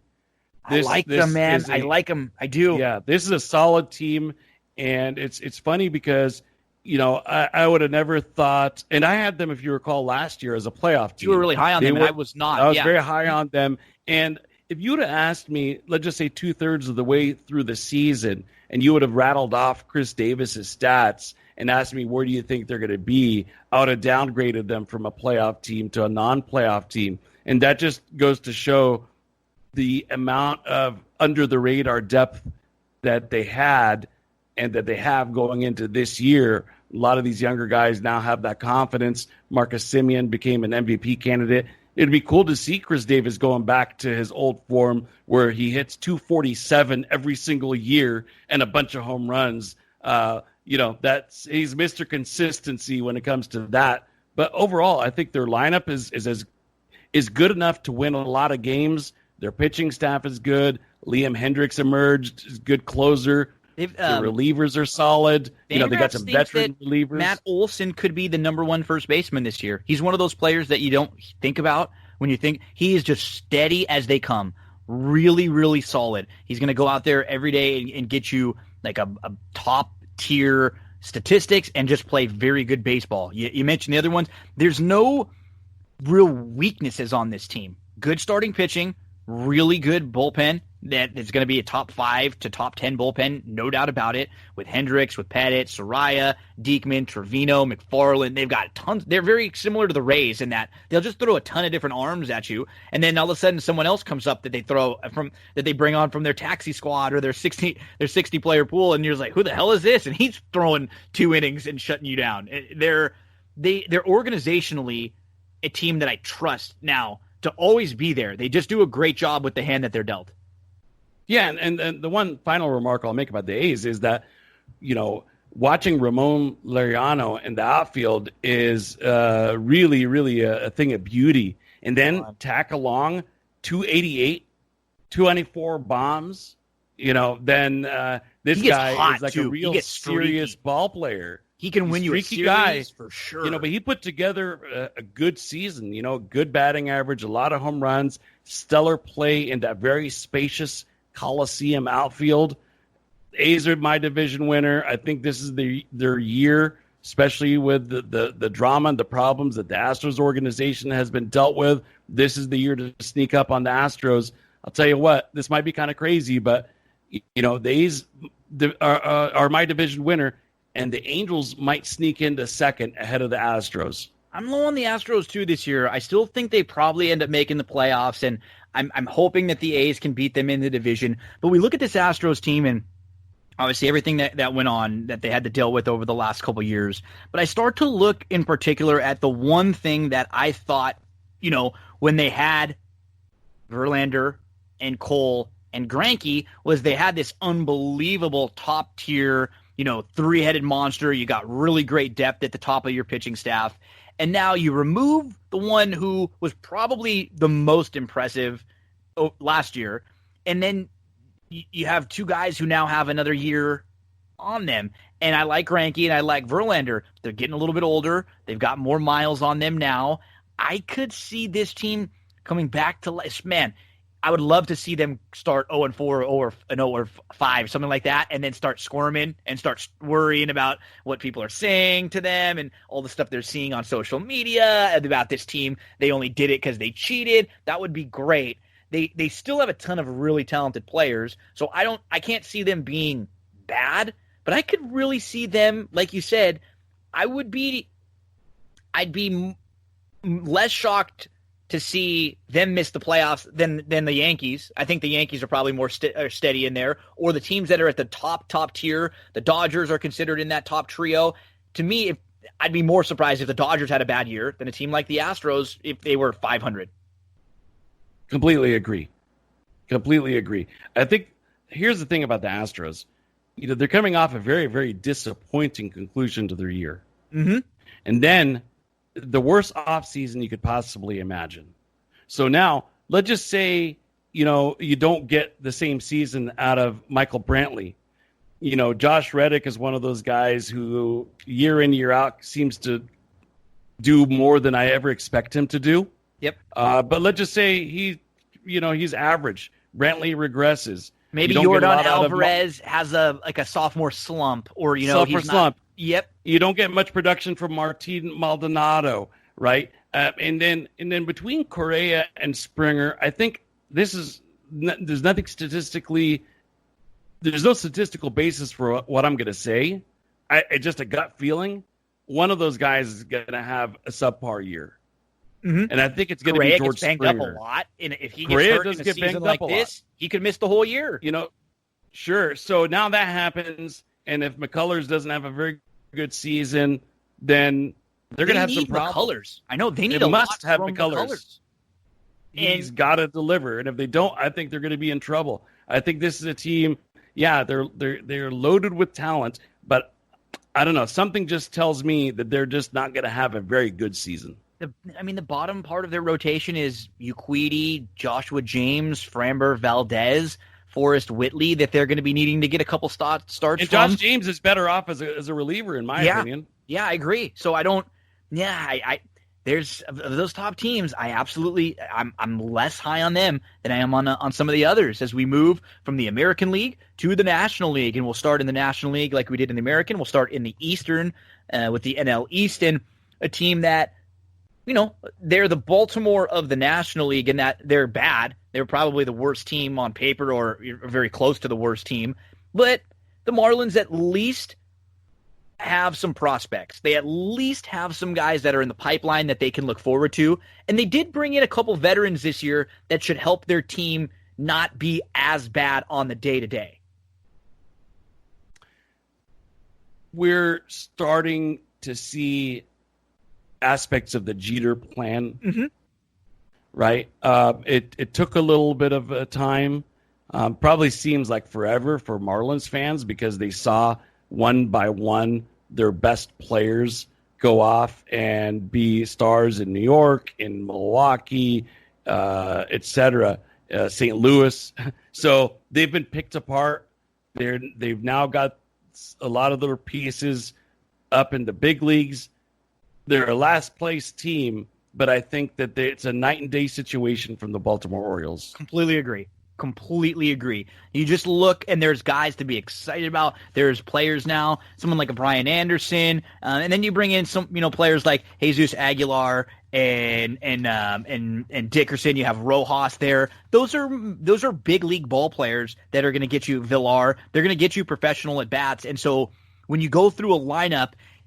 It's just going to be more difficult to attack this team when you have veteran, young player, kind of sandwiched down the lineup. Yeah, comparing them to the bottom feeders like Baltimore, night and day. As you said, we're starting to see the things. People were really upset with what Jeter was doing, but unfortunately, this is the way it works nowadays in sports. You got to be really, really bad in order to get enough talent to start to improve. And they're going to improve. They're going to be more competitive, and they're not going to be an ugly team where you go, the Marlins are playing and just turn the game off anymore. They have a couple arms that are fine arms too. A couple different players that have made an all-star team. Marlins are a bad team, but not Orioles bad. Let's move up the NL East, Mike. And the one thing that's usually fun about this NL East team is there are four teams that, whether they're good teams, they have good fan bases, they're fun, they're kind of polarizing to talk about. In the Braves, Nationals, Mets, and Phillies. And it feels like, most years it could be any one of these teams that jumps up. We know the Nationals are the returning World Series champs, but they did lose a little bit with Rendon. The Braves have been suffering from, as far as teams that have been hit by the coronavirus, they feel like one of the worst teams, not only with a guy like Freddie Freeman, who seemed to have really bad symptoms. He was talking about some of the stuff that he was going through, which we haven't heard a lot of athletes talk about the symptoms. A lot of them have said, oh yeah, I tested positive, but I didn't really feel it. A little scary when we hear someone like Freeman saying what he felt. Even they tried to sign Yasiel Puig, but he tested positive. So not necessarily everything going the best for the Braves right off the top either. No, and those were very scary descriptions that Freeman shared with the public. As we know in baseball, they're not required to let the public know which guys tested positive or not, but they can on their own. But yeah, in terms of this division, I mean, I think you have 4 teams that are probably going to be somewhere between. All 4 teams are going to be between, I'm going to say, 33 and 38 wins. They're projected to all be between 31 and 33, just like you said. And because projections always skew a little bit lower because they don't have the worst team losing so many games. But they're literally all I was separated thinking 38 on the top games. side because, I could see the Braves, potentially being a 38-win team, maybe 37, somewhere in that range. But yeah, I think those 4 teams are going to be within. I mean, and that's the thing when you're talking about a 60-game season. They're going to be within 5 or 6 games. And anytime you head into September and you're within 5 games in the normal season, you're right there in the thick of it in terms of trying to chase down that wild card spot. So I expect that those 4 teams that you listed, Mets, Braves, Phillies, Nationals, are all going to be right there. If I had to rank them, I'd say Phillies are the worst of the group. I agree. I think that the Braves and Nationals are 1 and 1A. And I think the Mets are one of those teams. Look, I had them as a playoff team last year just because of their pitchers. And their pitching might be even better. Their pitching might be better. I predicted Alonso would be Rookie of the Year. He panned out that one. Yeah, panned out to be the guy that I thought he was going to be. So I don't downgrade the Mets. I think it's really going to be about some of their veteran guys like Robinson, Cano, and guys like that. Can they come in and do what they're getting paid to do? That might help them get to where the Braves and the Nationals are. But the reason I'm taking a moment to talk about that is because in this shortened season, all that needs to happen is one key injury for the Braves or for the Nationals or for both of them, and the Mets can have an opportunity to quietly take over. And with 15 games left, they're there with a 1.5 game lead or something like that. And then it's going to be about finishing the deal. Who can finish the season the best between those teams? And we know that their closer didn't have the year that you expected him, definitely didn't have the years that he had up in Seattle. So I think that's going to be one of the... He's not that bad. Even if he's lost it, he's not as bad as he was last year. If he doesn't go back to the Seattle awesome years, there's still more in the tank than what we saw from him last year. No doubt about it. I totally agree. And if he could come in and be that shutdown guy, they have the talent, especially with their pitching, to be able to knock on the door for that division title. With that said, I'm still going Braves 1, Nationals 2, Mets 3. Yeah, I'm upgrading the Mets more and more. I mean, their bullpen is ranked number 4. When you look at them, and then you start to go down the bullpen. Wow, so is that in the NL or is that in all of baseball? That is all of baseball. Edwin Diaz is that's what they're projected to be this year. Edwin Diaz, Seth Lugo, Justin Wilson, Familia, and they added Betances to that bullpen too. So that's a nice addition to them. And they have a couple other players that are dealing with some injuries, but someone like Robert Gesselman, Brad Bach, Hunter Strickland. I mean, those guys have pitched legitimate innings before. And with another player that they added, there's a couple on this team, to me, guys that feel like bigger wild cards than on any team. You got someone like Cespedes. What are we going to get from him this year? What about a guy that you know very well, like Rick Porcello? I mean, you forget about him, but he can be really good for periods of time. If he's your 3rd or 4th starter, and then they picked up Michael Wacha, who could be their 5th starter. So now all of a sudden, if Stroman and Porcello are giving you decent innings, if Wacha is just being able to go out there every 5th day and eat some innings up, you got DeGrom at the top of that rotation with Matz. That is a pretty good 1 through 5. That is, I mean, yeah, they could be right in the mix. Like you said, they're going to need a little help. They're going to need 1 or 2 things to maybe go wrong. And we talked a good amount about the Braves. Their pitching. What are they going to get out of Hamels? I think that's going to help or hurt them a lot this year. And they've got a ton of talent. We know with the Acuñas and some of the best young talent in the league. We sort of mentioned the Phillies too. So you said of the 4 teams that we're kind of all talking about, and then we'll move to the Central. We're kind of all talking about them together. Of the 4 teams, the Phillies feel like they just same thing. Like I look through their lineup, you look at them on paper, a couple okay starting pitchers, everything on paper feels okay, but I just don't really like them, I guess, as much as I do the other 3 teams. I think that's well said. Yeah. For the Phillies, does Andrew McCutchen come back at full strength? He was having a Pirates type season until he got hurt. So, that's going to be the key. You got some sluggers like Jay Bruce and Rice Hoskins. They got the best catcher, in my opinion, in all of baseball. I think so too. Real Muto. Yep. So, to me, it's going to be Kingery and Segura, Didi Gregorius. I think you could probably look at their stat line for all three of those guys and be able to figure out if they're going to be what kind of a year competing. They had. Yep, yeah, exactly. That's a great point. And and then they're pitching. You look at them, and if it's is Arrieta, he's definitely on the downside now. And are we going to get a Nola ace type year? Zach Wheeler's a solid addition there too. They feel like they have a lot of number 3 starters there that they just need to get the better versions of those starters. So yeah, I think I always like the East and talking about the East because it's fun because there are 4 interesting teams to discuss and they're all at kind of different places right now too with where they are. So to me, a fun division that I like watching. The East and the Central in the National League felt like the fun, and they have the last couple of years, felt like the really fun divisions to discuss because it's nice when you know there's not a bunch of really bad teams, and maybe it's only the Marlins that's going to be really bad in the East, and then we move to the Central, and we have the Cubs, the Brewers, the Reds, the Cardinals, and the Pirates. The Pirates are probably the bottom feeder of the 5. They don't seem, when you just look at major league talent and guys that could be an all-star, have great years, they feel like they are missing a few pieces.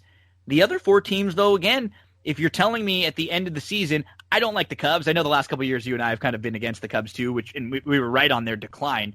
But if you told me the Cubs, the Brewers, the Reds, or the Cardinals, just like you said with the Mets, with 15 games left to go, if any one of those 4 teams had a 2-game lead on the division, I wouldn't be shocked. Yeah. To me, I think this is a 3-headed monster between the Reds, Brewers, and Cardinals. It's going to be a really, really fun race. I think all 3 of those teams have different strengths, and it's just going to be kind of a battle of whose strength is better than the others.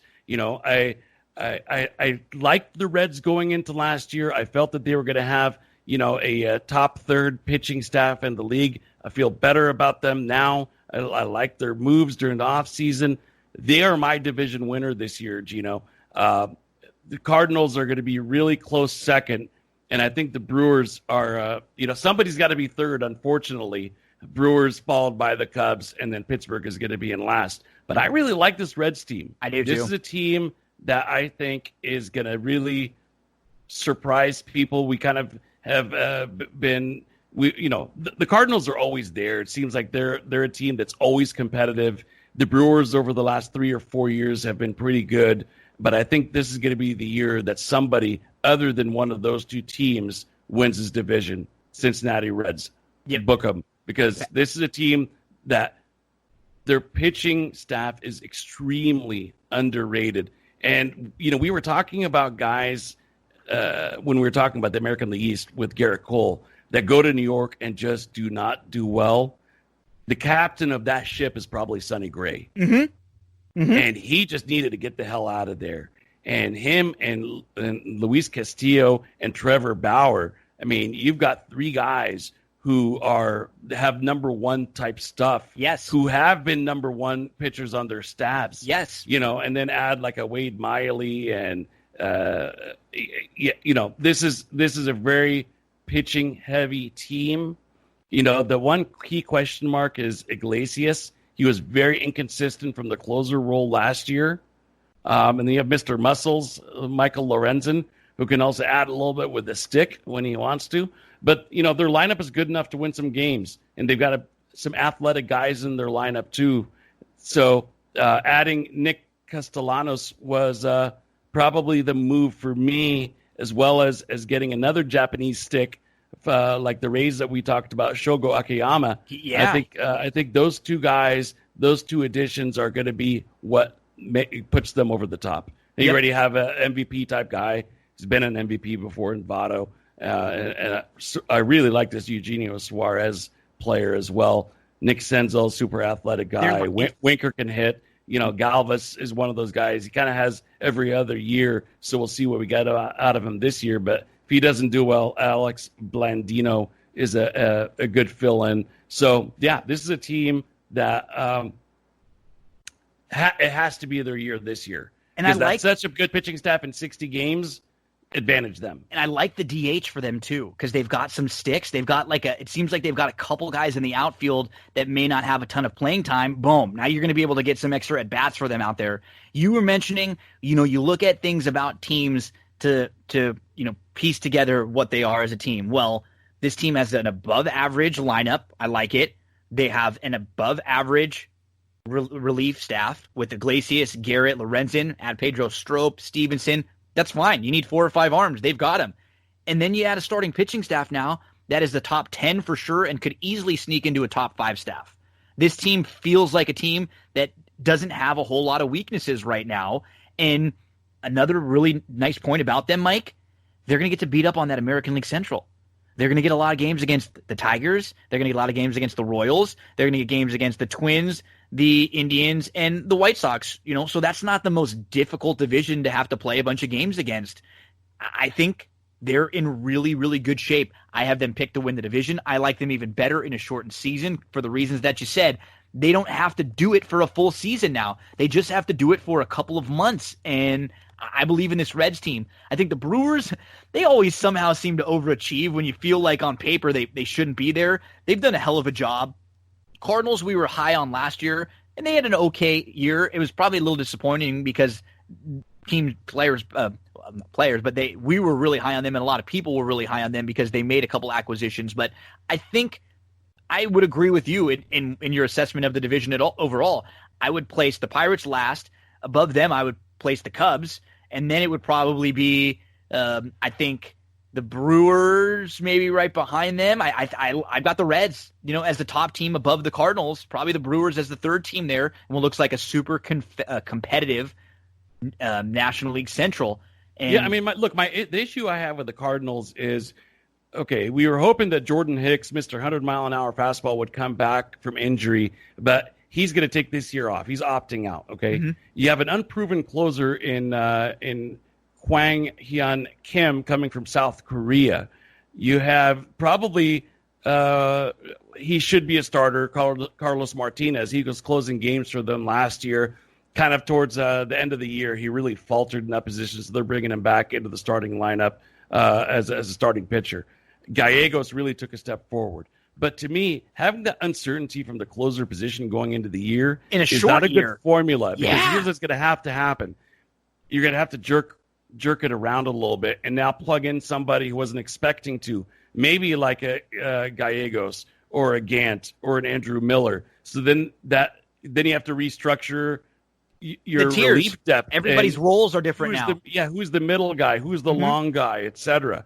And then from their hitters, I'm just not big on Dexter Fowler. I think Matt Carpenter, his best is behind him. Harrison Bader has two. He's probably a year or two behind. Goldschmidt, we loved Goldschmidt last year. He struggled. Struggled is probably unfair, but he didn't have a Goldschmidt type year. And no, are we sure they're all going to bounce back? Yeah. Yeah, and Harrison Bader, he's one of those guys. He's a fun guy, fun player, New Yorker. He just has not been able to put it together. When you're still getting sent down to the minors and you're a few years into it and you're that athletic, tells me that that you're maybe just an average MLB player who could show up on any given night and do well, but not consistent over a full season. Tommy Edman was a guy that I was really, really excited to watch because he's a former Pac-12 player and he came in. He's the smaller. Cardinals seem to always kind of have that David Eckstein type small guy who comes in and does really well. Tommy Edman was that guy last year. Colton Wong seemed to get it together. And overall, though, it just, to me, their lineup is lacking a little bit. Their starting pitching is lacking a little bit. And there's a lot of uncertainty in their relief role. I think because they have good players, they're going to compete all the way to the end. But I think that they're just not going to be able to overcome the Reds. Yeah, it's a good point in the Central. And, the Pirates are a team that, unfortunately, we won't talk a whole lot about because, like I said, there's not really a lot to talk about them. They only really seem to have a few players in their lineup that look like legitimate major league players. There's just a lot of players that should be backups in other spots or that have never really put it all together. And then the Cubs are kind of in a different situation. They just feel like they're a little bit old, and I don't really like the vibe of the Cubs. There are some of the players that might want to get traded. We don't know what things are going to be like. And when you have a new coach, someone who is – I think he's going to be a very good coach, Ross. But he's been sort of a buddy-buddy with a lot of these Cubs players. He's played with a lot of them. Now he's got to come in a season that's weird like this and sort of be the authoritarian and make sure to be hard on everyone and keep everybody in line. This is going to be a different year. I just don't get a good vibe and feel about the Cubs overall. No, and look, Yu Darvish is listed as the number one pitcher. I don't know if he's already been named the opening day starter or not, but I think that tells everything right there. Yu Darvish is just highly inconsistent, walks a lot of players. I know he got his act together, but I don't have a lot of faith in this team. I don't have a lot of faith in Craig Kimbrell anymore. He's an all-time great, and I like and respect him a lot, but that was yesteryear. He's not the Kimbrell of the Braves anymore. He's not even the Kimbrell of the Red Sox anymore. So, yeah, overall, I mean, look, they have some exciting players. Anytime you got Chris Bryant and Javi Baez right in the middle of that lineup there, then you have two really exciting players to watch. I'm not super high on any of the rest, including Rizzo, who I believe, I don't know what issue he has. I know he's day-to-day. I don't know if it's corona or he had corona. I don't want to speculate. Mm-hmm. But, yeah. To me, he's something. Yeah. He's something. So I don't know what the situation is over there. And like I said, they can't really say anything. So unless somebody wants to say it himself, then, Schwarber, Jason Hayward, Ian Happ, Jason Kipnis. I mean, these are guys that are, good, not great MLB players. Where they're ranked with their pitching starting is ranked projected to be number 17, and their relief pitching is projected to be number 17. And I feel like that's exactly kind of the team they'll be this year. I don't think they're going to be one of the worst teams in the league, but in a tough division, I like three other teams better. I think they're going to be a slightly under 500 team, probably 25 to 28, 29 wins or so. Agreed. Yep. So we move on to the NL West, our final division of the divisions, and big thank you to Mike Abadir for coming on here with what's going to be around a 2-hour preview. But we like to do that. We like to go through everyone, and pretty soon we're not going to have a whole lot of time to preview things because we're going to be talking about analysis and what's going to be happening next series, and it's going to move very quickly once we get there. But we get to the National League West, and this is a division now that the Dodgers are projected to win pretty comfortably. A couple things I don't like as just a Dodger fan, though, overall. One, we've heard that during the time off, Walker Buehler wasn't really pitching a whole lot. I think a lot of that has to do with the fact that he's a young guy who's had extra innings on his arms the last couple of years going deep into the playoff runs. He's also someone who's had Tommy John previously, so he discussed with Mark Pryor, the Dodger pitching coach, to not ramp himself up until they knew when the season was going to start. A lot of other players were working out, playing catch. They were basically close to ready to go. And when they said spring training is going to start, that's not been the case with Walker. So he, there might be 3 or 4 starts towards the beginning where he's not quite himself. That's not going to help. We also just heard about Gavin Lux, who was sent down. That's not a positive thing. But from a depth perspective, Mike, I mean, when they were having some of their inter-squad scrimmage games, there were legitimately a second lineup of players that you could go and that would beat, 8 to 10 major league teams with their second lineup. And I think I would love to see them make a move for one more starter. They have a lot of back of the end rotation players, and they're going to need either a Dustin May or a Gonsolin. Maybe you get a good Alex Wood year like you got a few years back. Without Price, the loss of Price is going to hurt because they didn't need Price to be an ace, but he was definitely going to be a guy who eats up innings for you. So for a team that I still expect to win the division pretty comfortably, I think they're going to be right there in the end. They're loaded. Mookie's looked good. Muncy, Bellinger, Jocks looked great. I mean, you go up and down the lineup, it's scary. There are a couple things that you don't like seeing right before the season. I think that's a pretty good assessment. Not surprising, obviously, because you follow this team so closely. And, I'd say, look, typically baseball is not like the NBA, where you can, for a long time there, you could pretty much say that the Warriors were for sure a playoff team, right? Mm-hmm. That they were for sure going to make a deep run. that they would probably be in the finals. And you could have said that 4 or 5 years in a row about them, about any team that LeBron was on, whether it be Miami or Cleveland. The Dodgers, and like I said, you don't get to see this very often in baseball, but to me, the Dodgers are about as shoo-in as it gets when it comes to being a playoff team. I don't see any other team in the West that can knock them off. So they're going to be a division winner. They're going to make a run.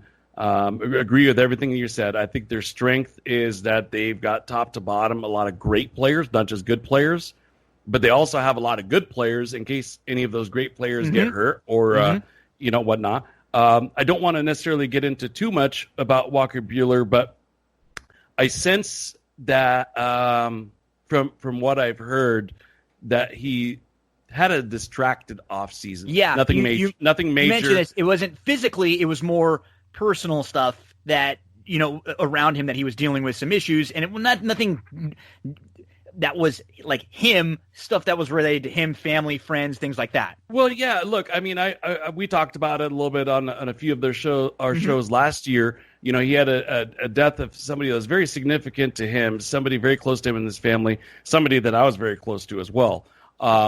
And since then, I think he's been a little bit distracted. You could go one of many ways when you have a big event like that happen to you in your life, and it seems to be to me that I don't want to say like he got girl crazy or anything like that, but I think he saw a lot more out of his friends than necessarily being entirely focused on baseball. Does that make sense? Yeah. So you're hanging out with a lot of your friends. You're making up for that love loss in other ways. And there's nothing wrong with that from a young kid. Nope. But I think the attitude was a little, he blew me up a couple times. So I'm not necessarily terribly thrilled with him, but I root for him very, very much. I've known him since he was a little kid. So I have nothing but good feelings about him. I'm just a little bit worried. Yeah. Almost from like a distant family friend perspective. You know what I mean? So there were some negatives. So I think I wouldn't be surprised if he had like an average season. But when you're the Dodgers, that's okay. You can have an average season out of him, even out of your ace, and still probably be the division winner. I think the team that I'm very interested in is the Padres. We talked about them at the top of the show with respect to the number of games that they've got in Coors Field. Now, you can't crown a playoff team, just because of where they're going to play a few games or that they could contend for the division. But look, this has to be their time now because management has really made their mark with this team, whether it be from developing guys or getting rid of guys. There were a lot of guys that they got rid of that was very questionable. Why did you move some of these guys like Franmil, like Hunter Renfroe, etc.? And they revamped their outfield. So what I always say is when you've put your mark on it, now is the time for it to show up. Let's see, giving Will Myers, the keys to that, senior outfield position alongside Trent Grisham and Tommy Pham, was that the right move? Did they get enough in return to make up for the sticks that they lost? Because they lost a 35 home run type guy and a 25 home run type guy with speed, and they replaced him with Grisham, who's been an underperforming prospect with the Brewers for a while, and Tommy Pham, who had a good bounce back year. Obviously, the keys to this team are going to be Machado and Tatis, and some nice complementary pieces with Hosmer and Jerickson Profar, who came over, and then a big catching stud of a prospect in Francisco Mejia. So there's some question marks, and I'd like to see those answered. But, hey, look, you got Kirby Yates nailing down games. And like I said, to me, I'm going to overvalue the closer position a little bit in a 60-game season. Absolutely. And say that it's going to make – teams with good closers are going to win more games than you expect. 100%. They're just less uncertainty towards the end. They're going to lock down a few games here and there. And this one thing I've been reading about too is Garrett Richards. He's at the very least he's got an amazing stash rocking right now. Garrett Richards, the former Angels pitcher, who was always one of those pitchers that the problems that he had were never talent. It was just staying healthy. It was just, can he stay healthy for long enough periods of time to be a contributor at a big league level and to really help a team? And if he's your fourth starter and you get at least decent stuff from Paddock, from Lucchesi, from Zach Davies, who's a solid veteran, then you're looking at this team and you're going, yeah, okay, you know what? I can absolutely see them being a wild card team making noise. We know that in the division, the Giants feel like they're going to be awful, and another couple bad pieces. We know Posey's not going to be playing. We just heard that Brandon Belt and I believe Longoria are going to be starting on the DL. They're an older team, Mike. You talked about how they're going to also have to play they're not a great pitching staff. They don't have a lot of good power. And they're going to have to play some games in Colorado. So that doesn't spell well for a team like that who doesn't have an overly powerful pitching staff or an overly powerful lineup. They just seem like one of the worst teams in the league. They don't seem very good at all. They're like a bunch of old veterans and they're a hodgepodge team that I feel sort of like the Orioles in that I'd much rather see a Giants team put out a bunch of minor leaguers and just say, hey, we're going to look for the future, because what good is it playing some of these older veterans that are a little past their prime? And let's not forget, huge downgrade in terms of manager. Yeah. Boch for Gabe Kepler. I'm not a huge fan of Gabe as a manager. We'll see if he's able to, with a breath of fresh air, come in a little bit more of a relaxed environment than Philadelphia. But he made a lot of questionable moves, said a lot of questionable things. Mm-hmm. Maybe now this is an opportunity for him to start fresh. Obviously, he's a big-time baseball guy, and I'm just not sure that the manager is the role that he should be in organizationally. I think he fits in an organization. He's got a role, probably, for sure. I think he's maybe one of those bench guys. Coach or something, right? Like, you know what? I think he's one of those analytics. Guys. Yeah, here's the deal. I think he's one of those guys, if he doesn't pan out in San Francisco, I bet you'll see him being like the director of minor league development or something like that. He's good at spotting talent. He's good with the young guys. Could even be like a GM or something like that. I don't absolutely. know. I'm not saying he's not a great baseball guy. I just don't think he's a good day-to-day manager. He might not be a great interacting with players, because it seems like a lot of the players, he rubs them the wrong way with some things here and there, but you understand everything about the way he works and what he wants to do. If he mapped out a system, he's the type of guy you had a conversation with. Everything he'd say, he would check all the boxes.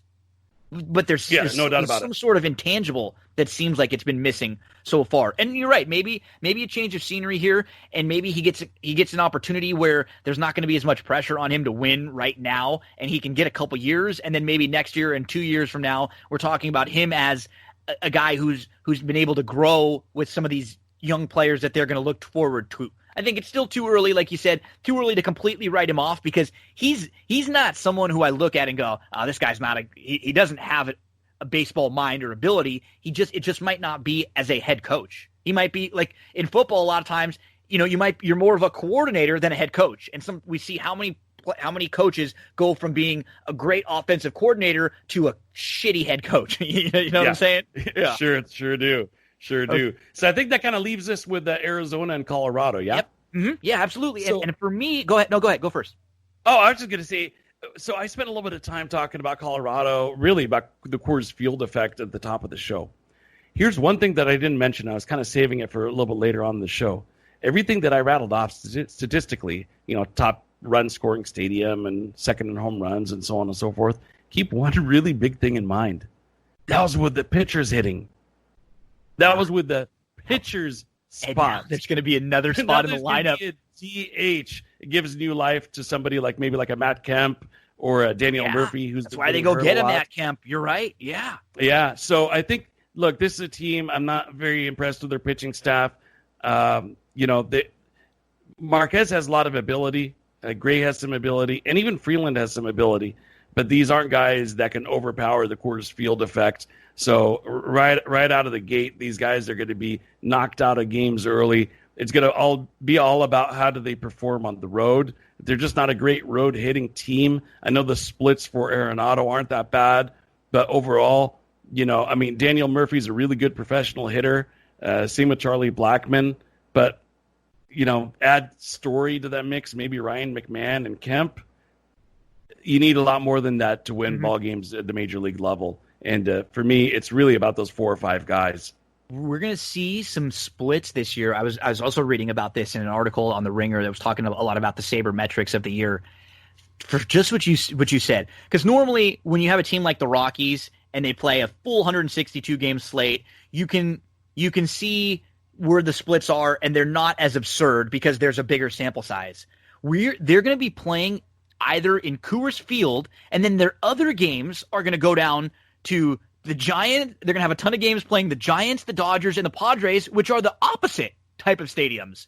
So they're going to have some absurd home road splits, and unlike anything that we've seen in a 60-game sample size. The key for them is I'm sneaky high on them maybe being able to finish second in the division.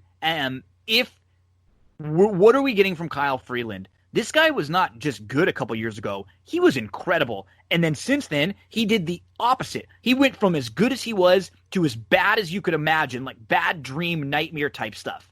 If you have him and you get just okay, just average, with John Gray, with Marquez, there's some ability.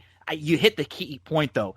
Are these guys good enough to overcome the disadvantage that they're already playing in when they're at Coors Field from a pitching staff that's hard to get over mentally?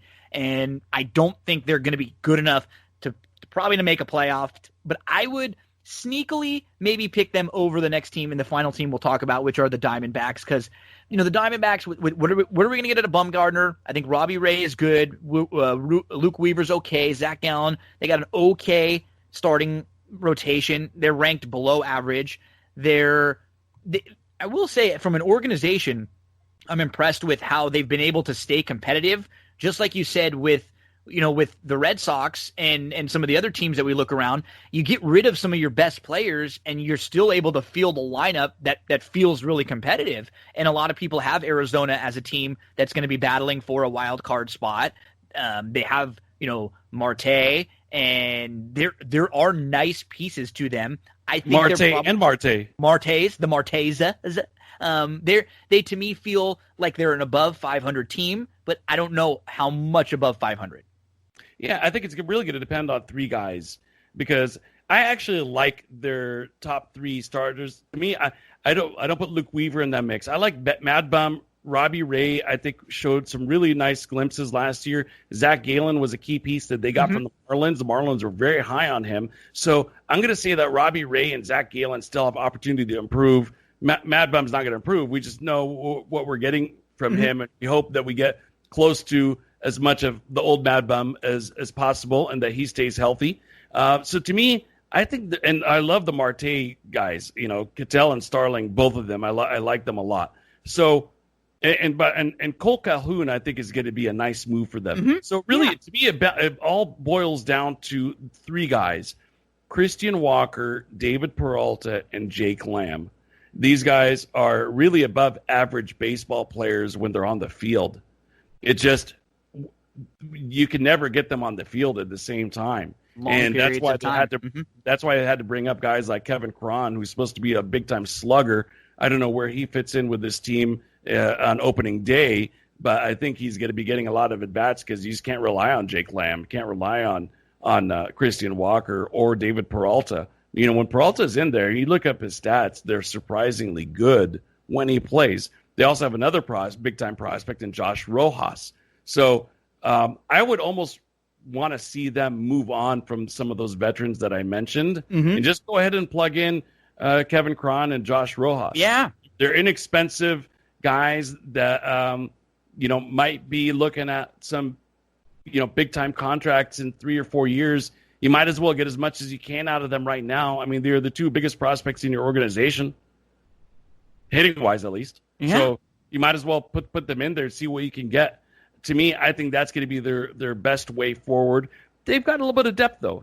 John Jay and Timmy Locastro, super fast guy.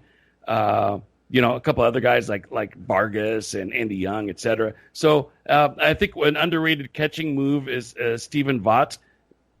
Been a good major league catcher for the A's and the Giants. So he's going to come in and back up Carson Kelly. I always like to look at who the backup catcher is because I think that's one of the more underrated aspects of roster depth. It's a steadying presence, right? It just Absolutely. It's nice to have an option, a catcher, someone that we know has played the full length of a season, someone that can. And he's got familiarity with Mad Bum. Yeah. So I think he's probably going to be Mad Bum's probably going to pitch to him, would be my guess, because I know that they teamed up really well in San Francisco. So To me, yeah, I think Cole Calhoun can come in and really be embraced by this situation. He was a 33 home run guy last year. His 232 average was pretty ugly, and his RBI total for somebody that hits 33 home runs to drive in 74 is not good. Almost unheard of, to be honest with you. Solo shot after solo shot. Yeah, exactly. So let's see how he can do with some table setters playing in front of him in this lineup. I'm not sure where even they're penciling him in the lineup, but yeah, I'm gonna say Dodgers are a shoe-in. Arizona is gonna be the second place winner. I don't know if they're gonna have enough firepower for a wild card, but they'll compete for it. They'll be in that graphic which shows teams that are still in the hunt. And I think Colorado is going to be kind of a distant third. The Dodgers are going to be a distant. There's going to be some distance between them and Arizona, and I think there's going to be some distance between Arizona and the Rockies. That's kind of my take on the division. Yeah, I'd be surprised. I'm sorry. Hold on. The Padres and the Diamondbacks. I forgot about battling for a minute. Yeah. They're going to be battling for that second spot. And then the Rockies are going to be kind of that distant, team away from them. So, I mean, and the Dodgers look like they're playing well. Just watching their games that they're playing, like they beat the crap out of the Diamondbacks a couple times leading into the season, heading in. So they look like they're firing on all cylinders. So as a Dodger fan, obviously, we'll give me some big picture thoughts, Mike, on some of the teams that you're high on. So I'll give kind of two predictions. So my prediction is Dodgers Rays. I'll say in the World Series. And since I'm a Dodger fan, you'll probably roll your eyes. But generally, the Dodgers are projected to be one of the better teams. It's not saying anything that's crazy. If it's not the Dodgers, the other team for me that I would give a look to would be the Reds. So I think they're gonna have a really good year. I'd love to see the Dodgers play the Reds in the NLCS for an opportunity to go to the World Series. And I'd love to see something like the Rays versus the A's. That'd be great. I'm kind of with you in overall that I do expect the Astros to struggle a little bit this year and not necessarily be a division winner. What are some of your big picture thoughts? I'll just go ALCS, NLCS, just so that folks out there could get an idea as to kind of how I'm looking at this season. I think the ALCS is going to be either A's Tampa or A's Yankees. The NLCS, I think it is destined to a Braves-Dodgers collision course. Yeah. I think the Dodgers win that series. Now, here's what's interesting. I think if the A's match up with Tampa, they lose.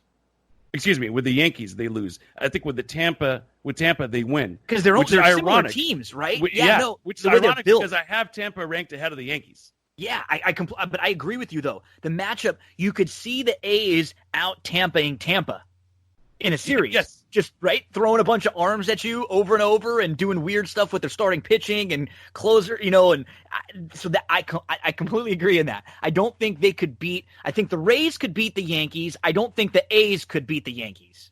Because I don't know if they have enough starting pitching at the top to shut down the Yankee lineup. But yeah, it's funny. I feel the exact same with those three teams, and if they were to play against each other. And then I'm hoping that the White Sox could make some noise and at least progress this year, be above 500, take those next steps to maybe being a legit contender to win their division the following year. And it looks like we're going to have a couple fun division battles in the NL Central and the NL East. Just looking at where they're projected, all those teams, 4 teams in both of those divisions are all supposed to be within a couple games. Yeah. So, it's going to be a super, super exciting season. That I feel really good about saying. Let's just pray to God that we get in a full season and that we don't have any issues that surface up health wise with any teams or any players to derail this thing. So I guess if we're in prediction mode, I'm going to say A's Dodgers. We're going to have a repeat of the 88 World Series, a classic. Look, I'm sure plate. coast to coast Yankees Dodgers would be a fun one too. But I'm going to say the A's and the Dodgers are gonna be there at the end. I just have this funny feeling that those are. I don't know. I just have this feeling that the Yankees just aren't they're not going to be able to put it together. Yeah, I know. Any like for a series, I think that like they're either going to score a bunch of runs but have a terrible pitching, or they're going to get surprising pitching and get a bunch of strikeouts. Maybe not all at the same time, it coming together and just like in spots and in pieces. You get a couple good starts, but then you're facing the other team's ace, so your lineup goes cold. You know, one of those situations. Yeah, I'm with you. I'm gonna crown the Dodgers the World Series champ. I like that. I like to me, this is the Dodgers year. So Dodgers, it should be. And I think the A's are gonna really push them more than they should. If you look at the classy horse in the field, the dollar amount spent, the publicity, so on and so forth. I think they're gonna push them. I think it's gonna go 7. Dodgers in 7. That's my prediction. I love it. Yeah, I think I'm going to say the Dodgers also over the Rays, and then as my backup, I said if it's not the Dodgers, I think the Reds are going to have a really nice year, and they might be able to win a playoff series and or two and make a run. So, Mike, this was a lot of fun. For those of you who don't listen to the Mike Abadir show, well, what the hell are you doing? Why not? It's Mike and me. We're talking sports every week on Thursday, so make sure to tune into that. But it's only an hour show where we're live and we have a couple guests, we have a couple commercials. So we'll talk about, quick hit topics or spend a segment on things. We don't get to do something like this where we could go team by team and spend 2 hours breaking down baseball. And I know you're a big baseball fan, so I really appreciate you coming and giving me a couple hours of your time. Thank you for having me, man. It's been a blast. Yeah, it's been a lot of fun, and you actually helped me accomplish something, which is I've been procrastinating on actually putting together some of my fantasy final touches. I was doing the same thing. I had to do that to get ready for this show. So you got me. You put me in a better position to take the lead this year. Put the pressure on a little bit. My draft is on Wednesday night, so I had to do the same thing. We're recording this Tuesday. This is going to be out late Tuesday night, early Wednesday. So, Mike, give all the folks out there again where we can follow you. And you're someone as far as the insight that you're going to have coming up over the next couple months with football and with everything that's going on. You briefly touched about it when we were just going through our baseball predictions and stuff, but there's a lot of things that the NFL needs to have worked out and ironed out. And you, as someone who is on phone calls and who's an agent for players in the league and who's having discussions, you're able to get information a lot of times before or different information that the public gets. So let us all know out there, where can we follow along with you on the social media? Yeah, give me a follow on Twitter. It's the best way to do it. I know I've picked up a lot of friends on Facebook. To be honest with you, I don't utilize Facebook at all. So Twitter, at Mike Abadir, that's ABAD, like David IR, Mike Abadir, all one word, and say hello. Check us out. I know you have a lot of listeners, Gino. I'm guessing we have a lot of crossover listeners as well. I think so too. But like Gino said, we do it's a different format, different type of show. Very guest driven, and we talk about everything. We get different sort of guests too, because Mike's Rolodex of guests is a lot more of, we've had a lot of people from The Athletic. We had Jason Whitlock on a couple weeks ago, and we've had a lot more athletes. So as far as like who we're able to bring on, you probably see a lot more well-known guests or people that you've seen on ESPN or all over the place. So that's definitely one show to go subscribe to right now, because you just get a little bit of a different perspective. That's all it is. And maybe even just as appealing as the name guys, we try to talk about as many teams as possible. Mm-hmm. Obviously, we're going to talk about the teams that are we're obviously going to talk about the teams that are doing well. But I think the feedback that I've gotten is, people like it when we get like a Josh Tarantino to talk about their favorite team, like the Rays, or a beat writer from another team. We get a lot of beat writers on. So, and we try to mix it up. Especially go to some of the guys. I think we do a really good job with football when it comes to touching on all of the different teams, hitting on all the news, from the beat writers, from the Bucks to the Patriots to the Saints. When you have a good tie-in with the Saints with one of your players. So yeah, I mean, come football season, and that's the one of the major compliments that I've always got, is that we were able to touch on all the different teams, and it's not just the Patriots and Brady that you see a lot of on ESPN, or you might see on other places. It's not just the Saints and Breeze. We're gonna go through all of them. Like you said, we're gonna hit on and be able to discuss with a lot of those beat writers. I think you and I kind of shied away for the most part, because you could really get that anywhere. Mm-hmm. That was one of the points of the show when we talked about it, is that we wanted to give more of what you're not getting when you tune on and you hear, oh, okay, they're talking about, I'm a Lakers fan, but I don't want to hear just about the Lakers. I love hearing about the Bucks, and I love hearing about every other team that's succeeding out there. I think that's one thing that we've succeeded at doing on the Mike Abadir Show over the last couple years. So, Mike, ton of fun. Thank you for giving me a couple hours of your time, buddy. And have a great rest of the week. And, man, we got baseball back. How about on Thursday, I get a Lakers scrimmage game and a Dodger game on the same day, man. I can't believe it. I'm going crazy. Yeah, they'll be firing off the first pitch in the early game, Yanks and Nationals, when we're back on the air for the Mike Abadir Show. So I know you're going to be itching to wrap up that hour so you can get your popcorn ready and your dinner ready and whatever else, and make sure the baby is either stationed right in front of the TV and ready to pick up more baseball than he was able to absorb. Well, I guess he wasn't even around last baseball season, right? So, or was he? Why am I blanking now? It was a December baby, right? So, yeah, no. We caught November, so it was right after. Like it was going to be. We were thinking it might have been a situation where he could have been around when everything was going on. It would have been like Breeders' Cup, the Dodgers in the World Series, but he ended up being a week late, so he was after that. So yeah, it was. He got to see a really great start for the Lakers. And that's now right. You had a tracker going. It was like 11-game winning streak when he was born. From the night he was born, I was watching the Suns game on my phone in the hospital right there as like Stephanie's asleep and like all drugged out in the corner, and I'm like watching the Laker game on the phone with him and posting pictures. So that's hopefully awesome. We can get the good luck charm with the Dodgers as we did with the Lakers. Mike Abadir, one of my best friends. Make sure to give him a follow out there. Go follow along with the Mike Abadir Show. Mike, thank you very much, buddy. And thanks, brother. Definitely appreciate it. Awesome, man. Folks, great show. Great show as always. Good work. Make sure to give Mike a follow. Love talking sports with the main man. Folks, don't go anywhere. We're going to take a quick break. We're going to hear from one of our sponsors, and we'll be right back on That's What G Said.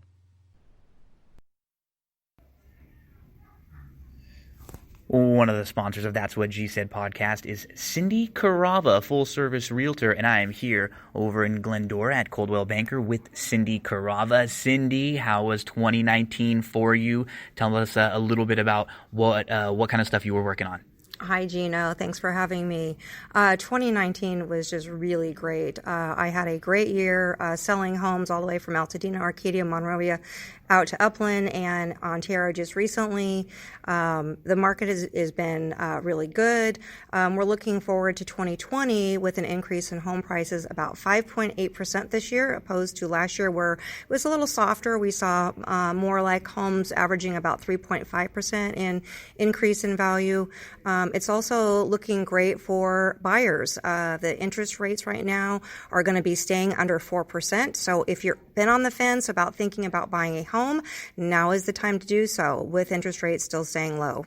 And you offer more services than just the buying, selling, and leasing homes. Tell us about some of the other services that you offer and what a full-service realtor really is. So you're right, Gino. Besides me being a full-service realtor of finding properties for my clients to buy or selling their homes or finding rentals for them, I also have a plethora of resources like handyman, contractors, electricians, plumbers. Like I said, if you're thinking about getting a home loan, I actually work with 2 great lenders that I can recommend to anybody. And you're all over the internet, social media, websites. Let us know some of the places where we can find you. I know I've seen some reviews on Yelp and on Zillow. Everyone always has positive things to say. Everybody hears me raving about you all the time. But where can everyone else find out information about you or contact? Thank you, Gino. Yeah, I am on Facebook and Instagram and LinkedIn.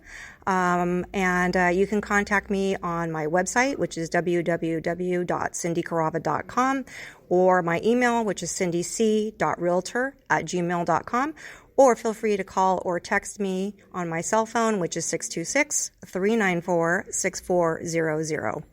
Cindy is awesome. She's one of the kindest and most genuine people I've ever met. I promise you, you will enjoy every minute you interact with her. So thank you very much, Cindy.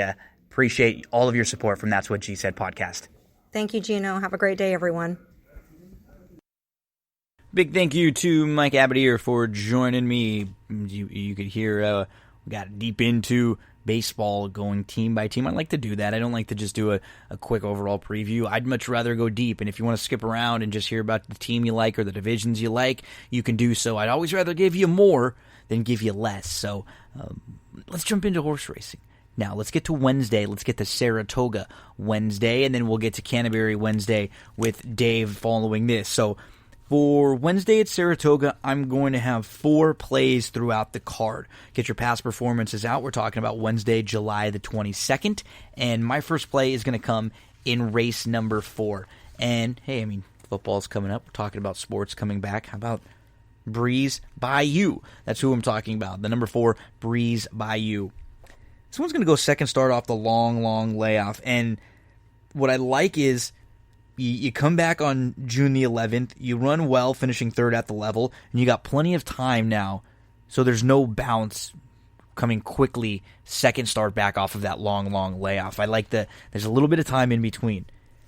He drew the rail last time out. He was asked for some speed. A couple others went to the lead, so he was inside of a lot of pressure. He ended up dropping back. He went, from about a length or so behind to about 4 or 5 lengths behind. He really tried hard to come on again. It was not a bad effort. Remember, that was just his first start since February of 2019. I think the 4 is going to improve in here. I think he's going to be sitting in a nice spot throughout. He has speed. I think he can sit and probably pass some horses if he has to, but don't be shocked if he's right on the lead in here or very close to it. I think the 4 Breeze Bayou is going to run very well in race number 4 at Saratoga. Let's say about 9-2 or so for our value line. That's what we'd want to get, that price on Breeze Bayou, in order to make a win wager there. So let's move a couple races later to race number 6, and I'm going to take a look at the number 8 in here, Summer Bourbon. I think around 3-1 is what we'd want in order to make a win wager on this one. Make sure to use him in your exotics. He has a lot more tactical speed than he was able to show in his last couple starts. He's dropping back now to the claim level, and I just think I'm expecting him to get a little bit more aggressive in here. Alvarado knows him pretty well. I think he got taken back a little too far with Joel, and a couple starts back with Alvarado, he broke a little slowly. I'm just expecting him to be much closer in here. This is a good spot. I don't think this is the strongest race in the world, and the 8 Summer Bourbon is going to run very well here to kick off your late pick 5s. That's the 8 Summer Bourbon. Around 3-1 is the price that we would like to get to make a win wager. In race number 7 at Saratoga, there's 2 horses I'm looking at. I do think the one Madison Park is logical and should run really well in here. Is going to be back in with New York breds, faced Open Company in all 3. The good turf debut race back in March at Santa Anita. But the horse I'm going to look towards is Gaelic Gold, the number 6. She's got a nice little pedigree. The dam was 4 for 10 and a grade 3 winner on the turf, a multiple stakes winner. So the dam was a 4 for 10 on the turf. Grade 3 winner on the turf, multiple stakes winner. Siblings are combined 8 for 30, earned $626,000. In her debut, Gaelic Gold had a slowish start. This was back in April at Tampa, going a mile on the grass against Open Maiden Specials. She was up on the heels early of arrival. She moved in between horses. She ends up splitting horses late. It was okay, and it was just the debut, and it was versus Open Company. The winner that day came back to win. Next out, it beat First Level Allowance Company at Tampa, so that was a good race. I think she makes a lot of sense in here. Gaelic Gold, I'll use the 6. We'll use the 1 in some of the exotics with the 6. If we can get around 7-2, we'll make a win wager on the number 6, Gaelic Gold. And let's get to race number 9 on Wednesday, our final play over at Saratoga. And I'm going to go to the number 6, Princess Pinky. So she had a layoff to deal with from May of 2019 to June of 2020. And she came back, and she had a slowish start. She was fit.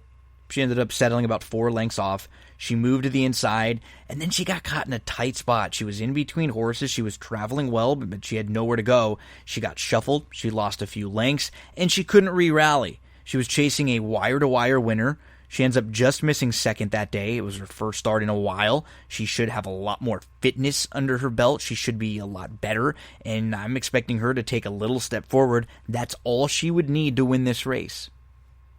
Anything over 7-2 is worthy of a win wager. So 4 horses we're looking at on the Saratoga Wednesday card. We want to get these prices in order to... I want to use them in exotics if you're playing pick 5s, pick 4s, any of those. But as far as a win wager, this is the price that we want. If they get bet much lower than these prices, I stay away. I don't make a win wager on them. I'm okay with knowing that, yeah, we had the winner, but it wasn't the price that we needed. That's how you have to approach this game. So the 4th race, number 4, Breeze Bayou, 9-2, there's the value line. 6th race, the number 8, Summer Bourbon, 3-1 is the price we're looking for there. 7th race, the 6 Gaelic Gold, 7-2. Make sure to use along with the number 1 Madison Park in the exotics. And the 9th race, the number 6 Princess Pinky. We want to get at least 7-2 on that one. That's your Saratoga Wednesday. Before we get to Wednesday Canterbury with Dave, let's talk a little bit about oldsmokeclothing.com. I know you're a horse racing fan. You're listening to the horse racing analysis and wagering stuff for Wednesday. Old Smoke Clothing. You can find t-shirts with horse names, polos, hoodies, long sleeves, zip-up, hats, all sorts of big races, famous horse names, slogans. They have custom designs that they can do. This is a way to show the horse racing fan in you. If you use the promo code GINO, not only does it help me look good, you get no shipping cost. Free shipping when you use the promo code GINO. Who are you a fan of? Tis the Law, Authentic, Midnight Bisou. They've got horse name shirts for all of them. Kentucky Derby shirts would you like? Maybe you're looking at a gift for your mom, your dad, your brother, your sister, one of your good friends who you know really likes horse racing memorabilia or would like some horse racing swag. Give them a look. oldsmokeclothing.com. Don't forget that promo code GINO. Now it's time to talk a little Canterbury Wednesday. We're going to go through that pick 5. Remember, it's just a 10% takeout sequence. We're going to talk with Dave Handeland. We talk about the Wednesday Canterbury. Then a little later in the show, we'll talk about the Thursday Canterbury pick 5 sequence. Enjoy our conversation as we take a look at the Wednesday Canterbury pick 5.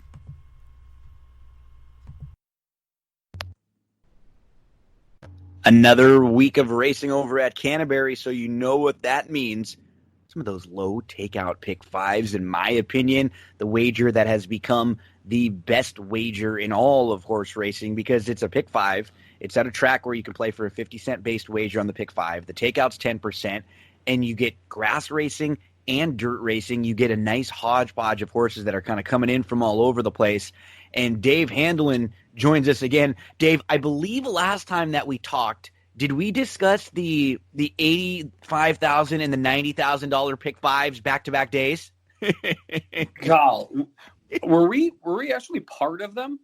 I think so. Because when we did that, all hell broke loose. Yeah. And I mean, and the thing is, what shows you about when we talk about sequences like that, there were plenty of races where we had the right approach. We may not have liked the favorite or the short price horses. We were looking to beat some of them, but things just got a little chaotic, and that's what happens in a pick 5 sequence like this. If you can string a couple together, you've gotten paid out. And I have to imagine the vibe over there and the thoughts of the racing at Canterbury have to be pretty positive, because everything that I've seen from people are enjoying playing the low takeout pick 5s. I'm seeing a lot more people playing Canterbury than I think I've seen in years past. So for me, it feels like a lot of positives. Yeah, like you said there, it feels like a lot of positives. People posting tickets being played that normally you would not see them being played, and it really takes one maybe little thing in there where you get some long shot to win, and all of a sudden the pot becomes huge. There was one, I think last week, where it was all even money or 2-to-1s, and then there was one oddball, and I think it paid like $1,200 or $1,300, which is just incredible. And even I think this week there's already one that was very, very chalky, and it it still paid $1,000, I believe, on Monday night. Those are the ones you look back and we go, this is where you can really tell the difference between that with that low takeout. So let's jump right into it. We're going to talk the Wednesday pick 5. We're going to talk the Thursday pick 5. So Wednesday, we will start in race number 5, and it's going to be Minnesota bred claimers, 30,000 non-winners of 3 lifetime. These are fillies and mares, 3-year-olds and up. They're going to travel a mile on the turf course here. Just based on the morning line, Shabam, imagine, is going to take a ton of money. Rental Pool, really sharp, good speed, was able to stretch that speed out to a mile last time out. Those two, probably who, just from at least a handicapping, gambling, talking about this race point, we should probably start with. So how do you feel on those two horses in here? Yep, that's where I'm gonna lean on those two as my top two as well. And I don't know, we'll get into it as we talk here, Gino, but I don't know if your feeling of this whole sequence is kind of similar to mine, where it appears that it's not overly long shotty. I agree. I'll say. I don't have bombs. It's very tough if you're a soloer. It's very tough to lock in on a few of these horses. I agree. And so that's kind of be how this whole Wednesday night sequence is for me, where, yeah, I've got Rental Pool and Shabam. I think they're easily the top two. Rental Pool, beat Older last time out as chalk. Shabam tried to take on Open Company last time, and it just didn't work, and now dropping back into the state ranks. The one, if you're looking for any sort of thing otherwise, I would say maybe the one, GB Glamorous. Be my next one, yep. Mm-hmm. And that's under that Mr. Bisalou. Remember, that was like the $4 million horse that ran. Mm-hmm. It was like a $4 million horse that just it never lived up anywhere near those expectations. And so, but there's a decent turf pedigree there. It's won on the turf. It's finished second on the turf. So it's two turf tries has been all right. I do think the 3 and the 5 stand out more. But if you're looking to add anything else to juice up that leg, I would go there. She Be Glamorous, the 1. Yep, it's exactly the 3 that I've got too. I would slightly lean towards Shabam. Maybe if you're looking for a top selection, or if you're playing, I play a couple tickets, so a lot of times I'll play one ticket where I'll single right off the bat with a horse, and then maybe I can use a couple extras, and then I'll play another ticket where I just go logical. And for me, it's 1, 3, 5, and I have them in order of 5, 3, 1. I think the way Rental Pool gets beat is if you see, maybe Arnold's Patsy, maybe Rosie's Flowers, maybe Digger Heels in. If they all show some speed, it could be a little difficult for Rental Pool. And then Shabam ends up setting the perfect trip in here.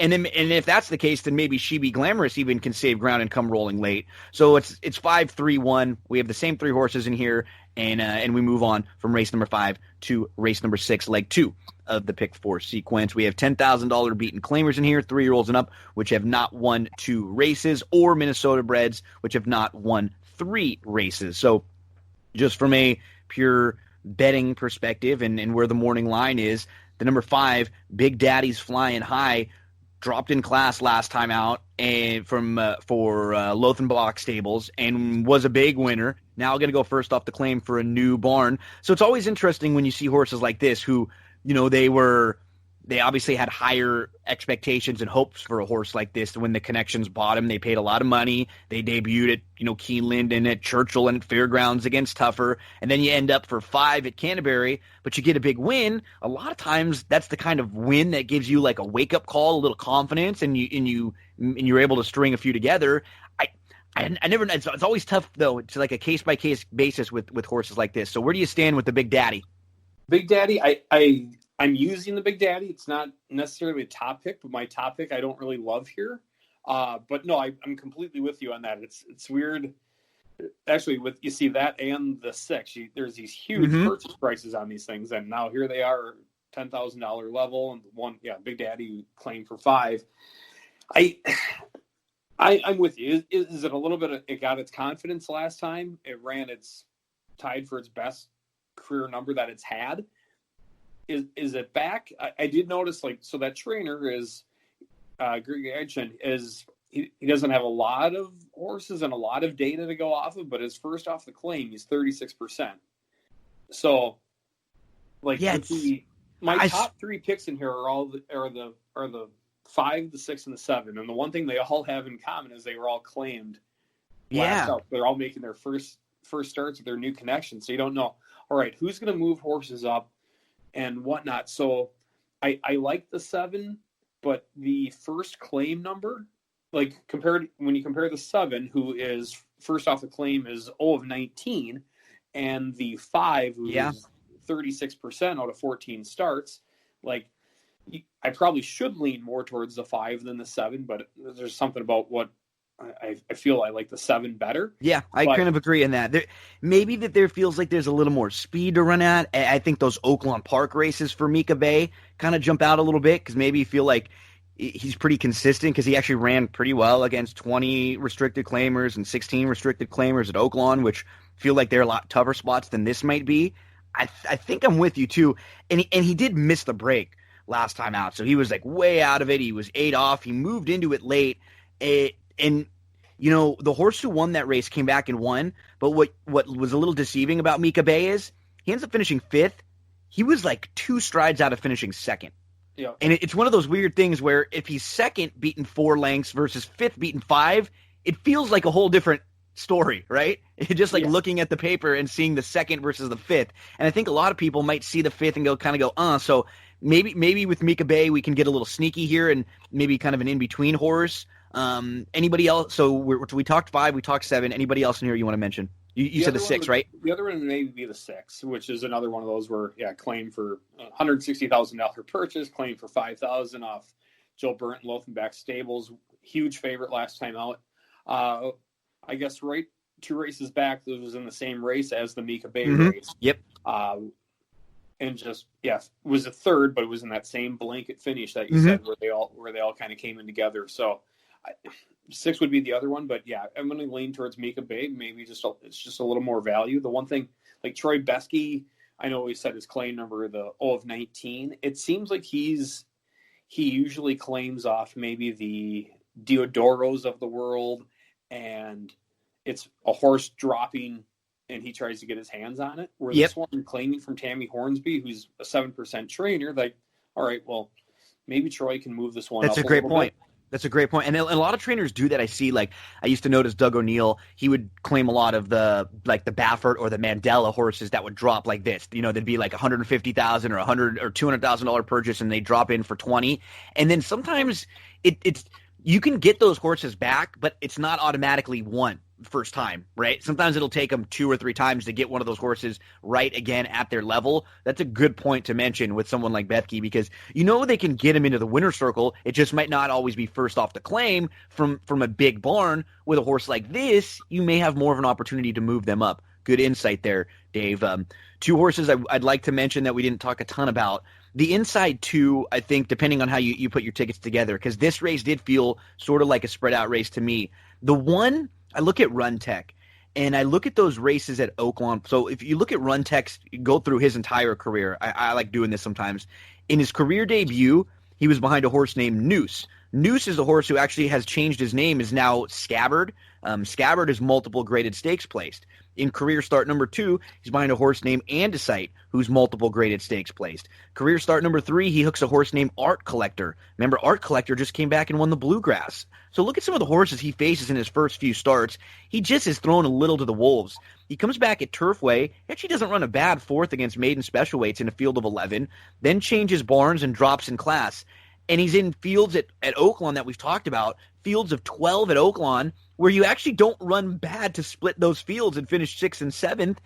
And then you try the grass again and comes back and perks up a little bit. But I think there's a little more there for Run Tech. So I'm able to kind of make a sneaky case for him, just excusing some of those Oaklawn races. And then maybe Fridley. I prefer Run Tech. So for me, it would be I have 1, 7, and 5 as my 3, and then Fridley would be the other one who maybe he could just outrun him here. He might have bounced a little bit last time out. If he can clear the 4, which he actually cleared the 4 before when they raced each other a few starts back, he might be sneaky, and maybe he's the type of horse who can steal it if the 3 horses towards the outside, the 5, 6, and 7, super logical, they may all be a little off the pace. And if the 4 doesn't break and the 2 goes, maybe the 2 can steal it. So I'll probably have 1, 7, 5 on most tickets, and I'll have some 1, 2, 5, 7s on some others. So we're pretty similar again in this race. Nope, I can see that completely about the Run Tech. Like, those first couple races of his career were not overly favoring towards him, especially with what ended up happening with the rest of those horses in there. Yeah, absolutely. So a fun, intriguing sixth race as we move from race number 6 to race number 7. These are 4,000 beaten claimers, 3-year-olds and up, which have not won a race in 2020 or which have never won 4. So where do you begin in this 7th race? So this is another ugly race. Yeah. A lot of these horses, like getting their photos taken, has not been a common thing for them this year. The favorite right on by, the morning line favorite, is 0 for the last 16. Just to give you an example. That's tough to lock into as somebody to have overly confident. I would say of the 10 horses in the race, 7 of them have combined for a 1 for 45 record in 2020. Ooh. So 3 of the horses, like one of them has only 4 of the horses out of the 10 have a win. But yeah, you remove the 3 winners of the group, technically, and 1 of 45 of the other 7, and that's what the favorite falls into.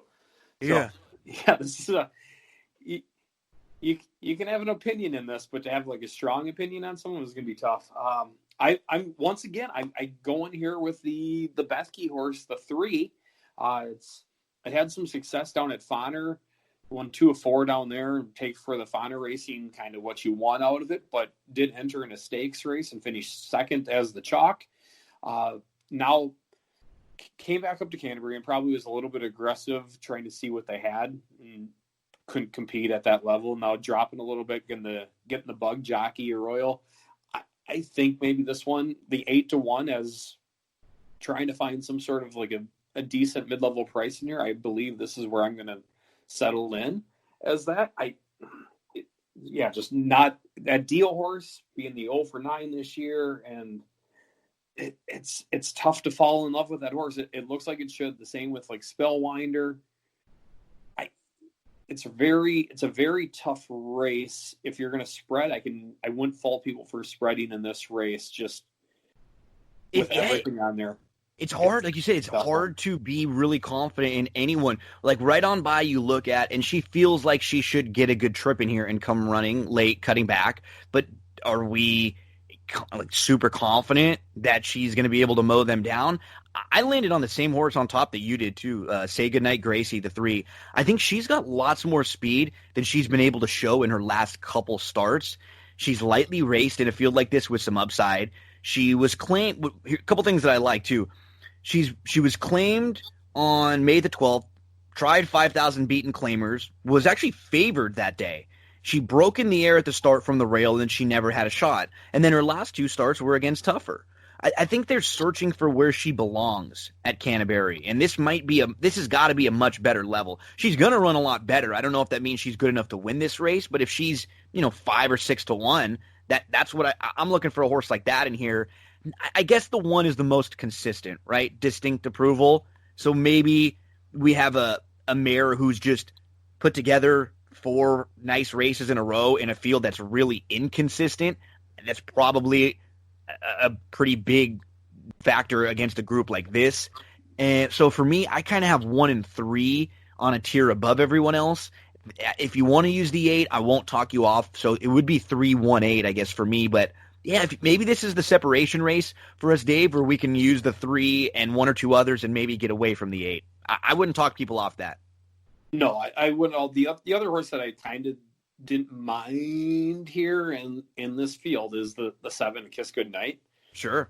Kind of plugged around in those same cheap claiming allowance races down at Fawner, but came back up here to Canterbury and tried the mile, and that didn't work, the 2-turn mile. Maybe shortening up a little bit here. Mm-hmm. Maybe this is the right distance for it. Maybe it just can't go the 2 turns. Like there would be a chance, I guess, with the Kiss Goodnight, Van Winkle and Lindsay, that I don't know, when Van Winkle turning back 22% from route to sprint. So these are the type of horses I'd much rather in a race like this. I'd much rather take a shot like this on a horse that you're taking a shot on, right? But it feels like this kind of a race because there's not a lot of consistency to go off of. So if you're going to take a shot on a horse, give me a 10-1 shot like a Kiss Goodnight versus Right On By, who sure she could plug along, but we like shorter prices in the first couple of races a little bit better than Right On By. So this is more of that race to look for a little bit more. Yeah, I agree with you, Dave. So yeah, not again with that Right 3 On By horse. Look at like its losses. it's got nice finishing spots, right? Where it finishes second and third, fourth, but it gets blown out. But never winning, like never in the race, just up for a minor award. Never running a winning or a threatening type race where that's a great point too. Like when I watch replays and I watch races back, I always prefer the horses who are involved in the race early, whether they're showing speed, whether they make a middle move into it and then tire, versus the horses who just kind of plod on late. I always take the horses who kind of maybe have to run hard and then back up. They just feel like they're in the race and at least they have a shot. Yeah, oh yeah. Like if our discussion, Gino, here was if we're going to build trifectas and superfectas and who to use underneath and what, but that's not the purpose of it. No, this is we want horses that could win. That's another point, because a lot of people handicap in different ways. You know, people that play exactas and tries and supers, they're looking at horses to finish second, third, and fourth more than us when we break down this pick five. There have to be some races where you take the short prices and you go, you know what? They don't seem like their chances to win fit with their price very much. Let's take a stand against them.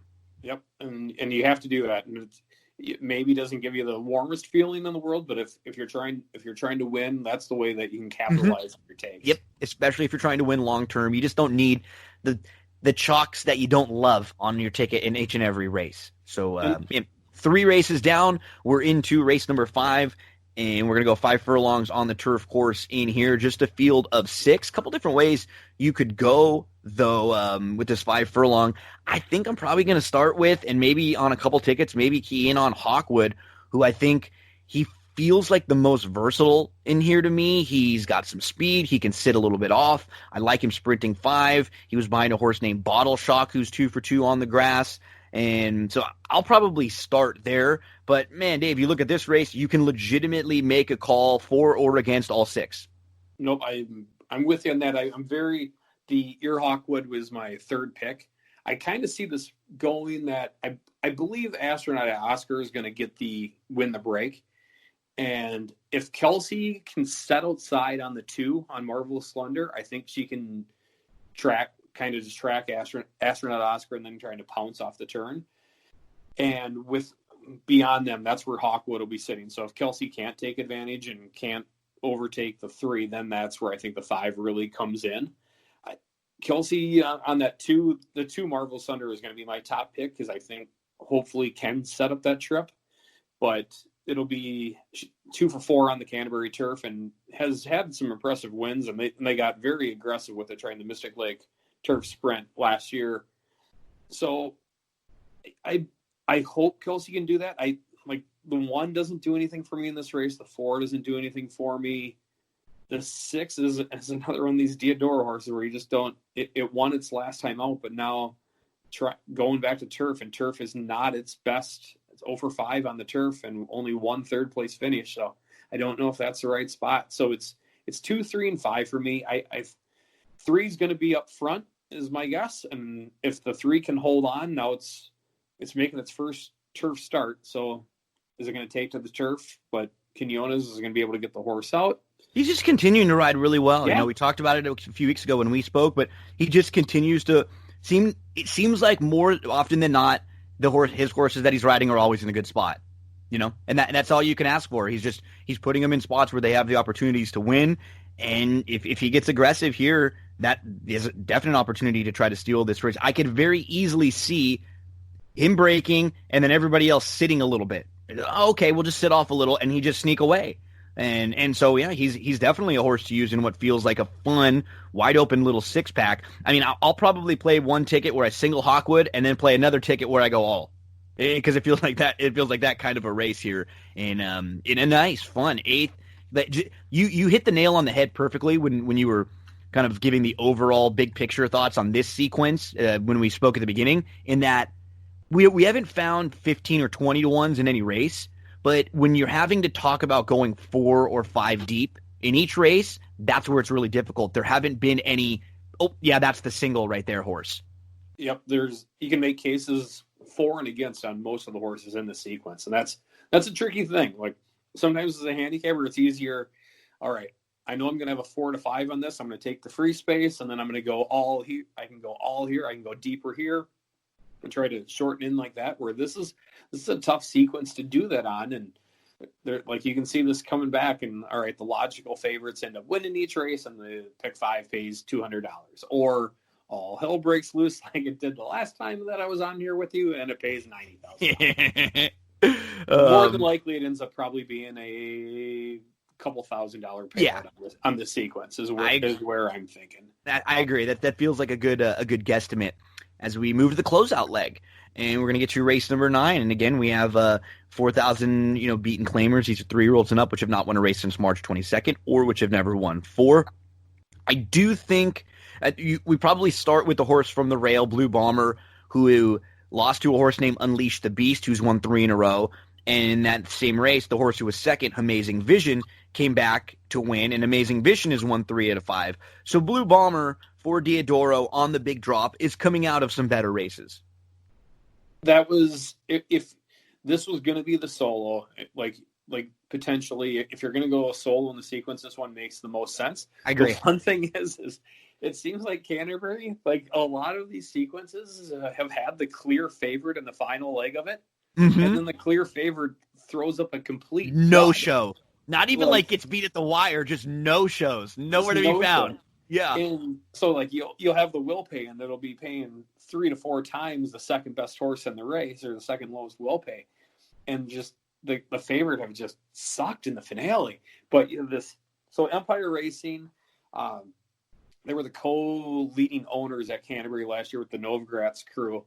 So this group wants to win, and this year they're not winning. They're 2 for 15, and with Diodoro.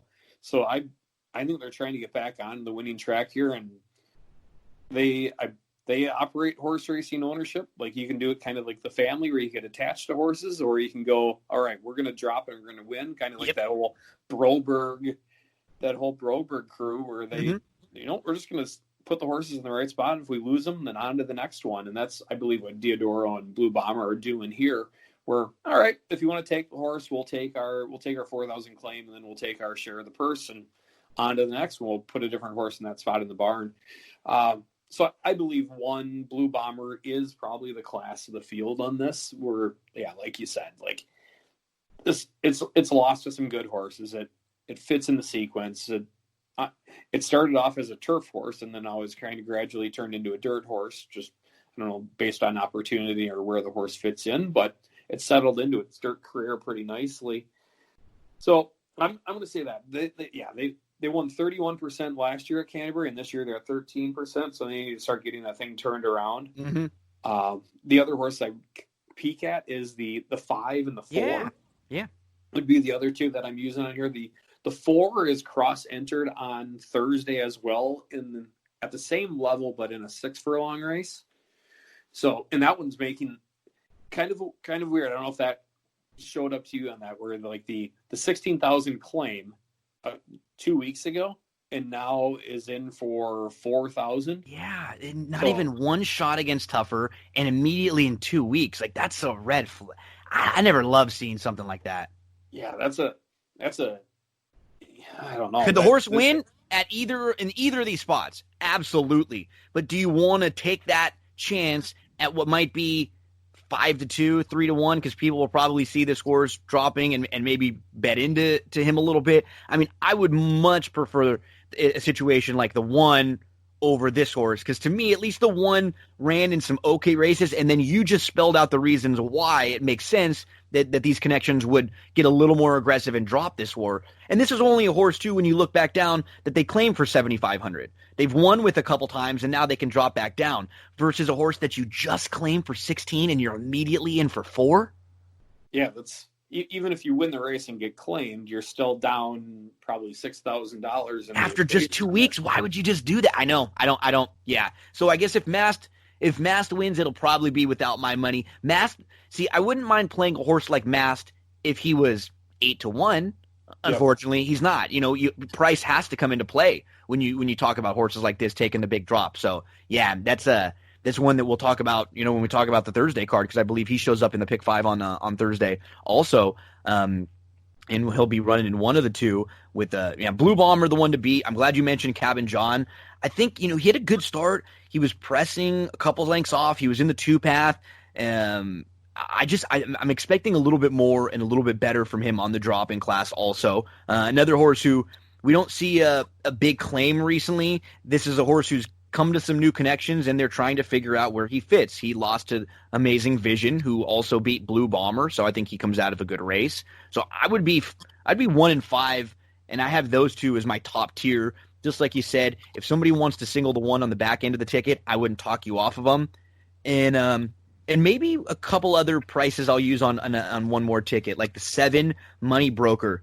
He doesn't feel completely overmatched. His last race at the level was good.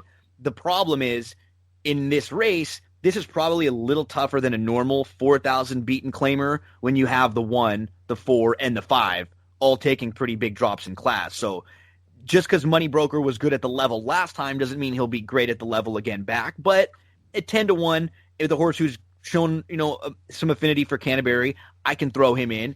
And then the 8, I kind of treat like a wild card. Maybe he can come running late. He's another one who's run well at Canterbury. He's just not overly very consistent. I could see him getting into the mix too if it's not the 1 Blue Bomber. So I'll probably play some tickets where I'm using 1 and 5, and then maybe I'll play a little spread out ticket where I use 1, 5, and 7 and 8.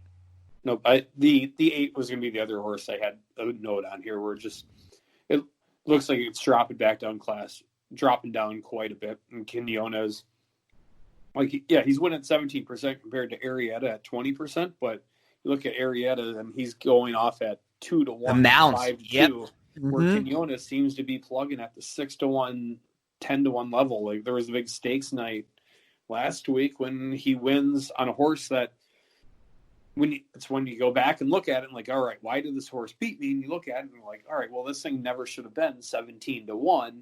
And I can see why it wins, and he wins absolutely easy on it. Like, and Quinones is bringing in prices when he's winning, and he's not being bet, even though he's winning at the same percentage as the other guys. He's not taking the money at the windows like the other ones.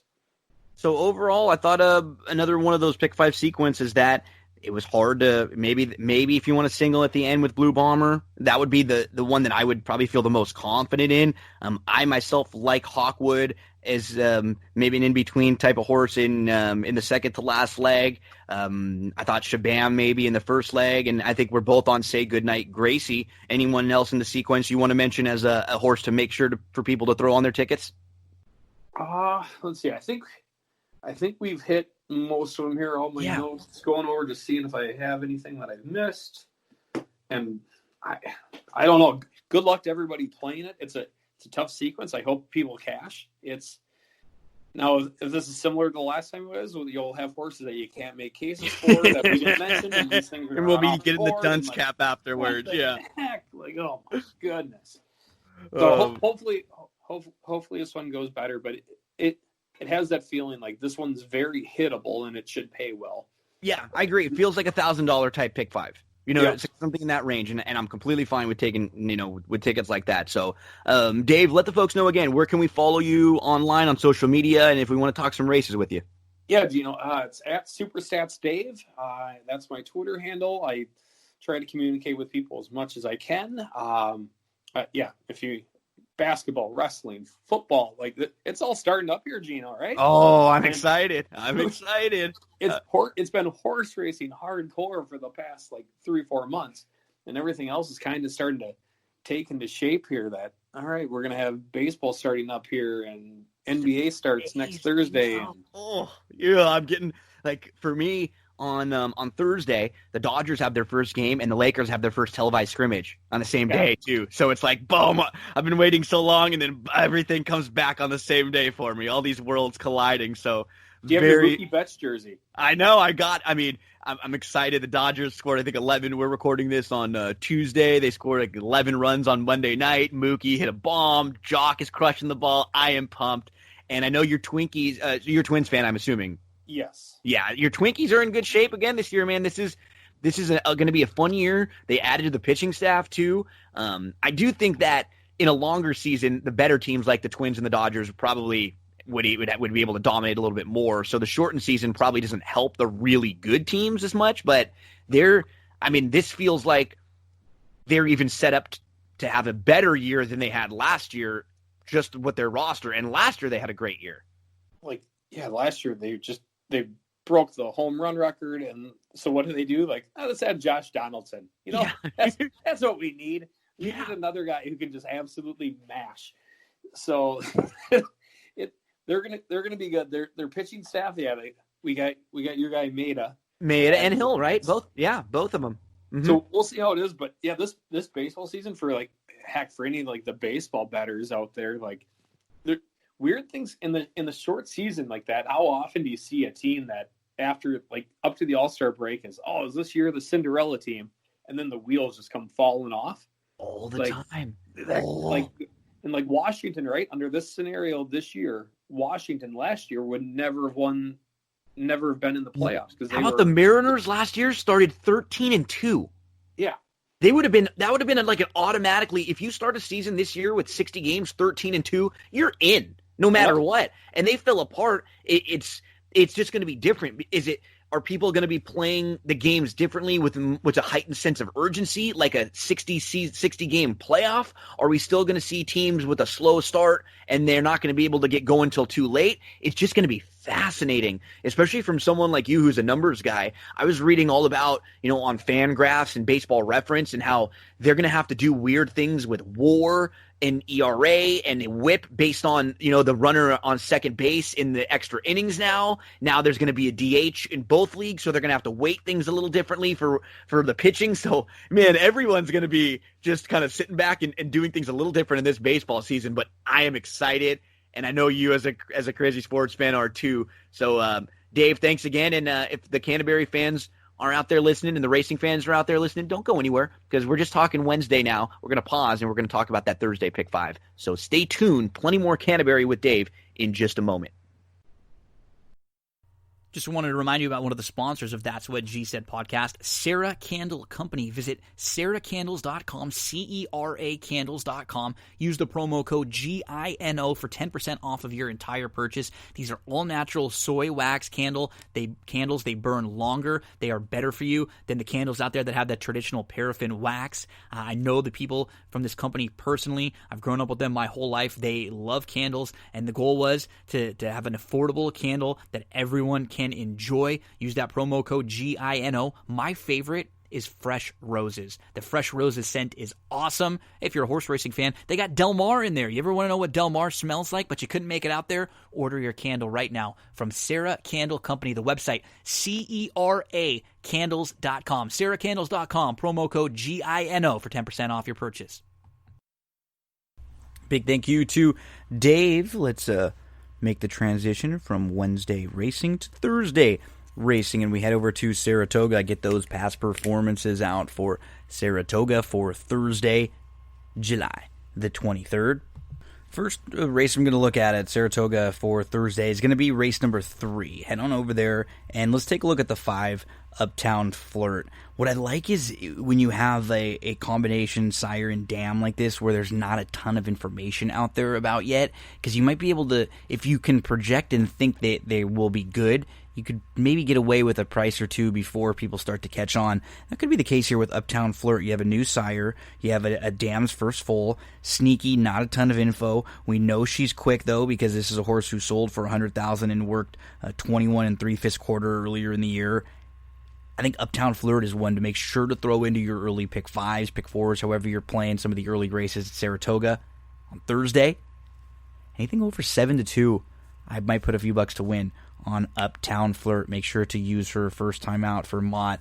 It's not easy to go first time out long, but this entire field is firsters except for the 7 Lost Lake, who, yeah, sure, one could contend in here. I just think you'll get a nice price on Uptown Flirt, the number 5 in race number 3 at Saratoga.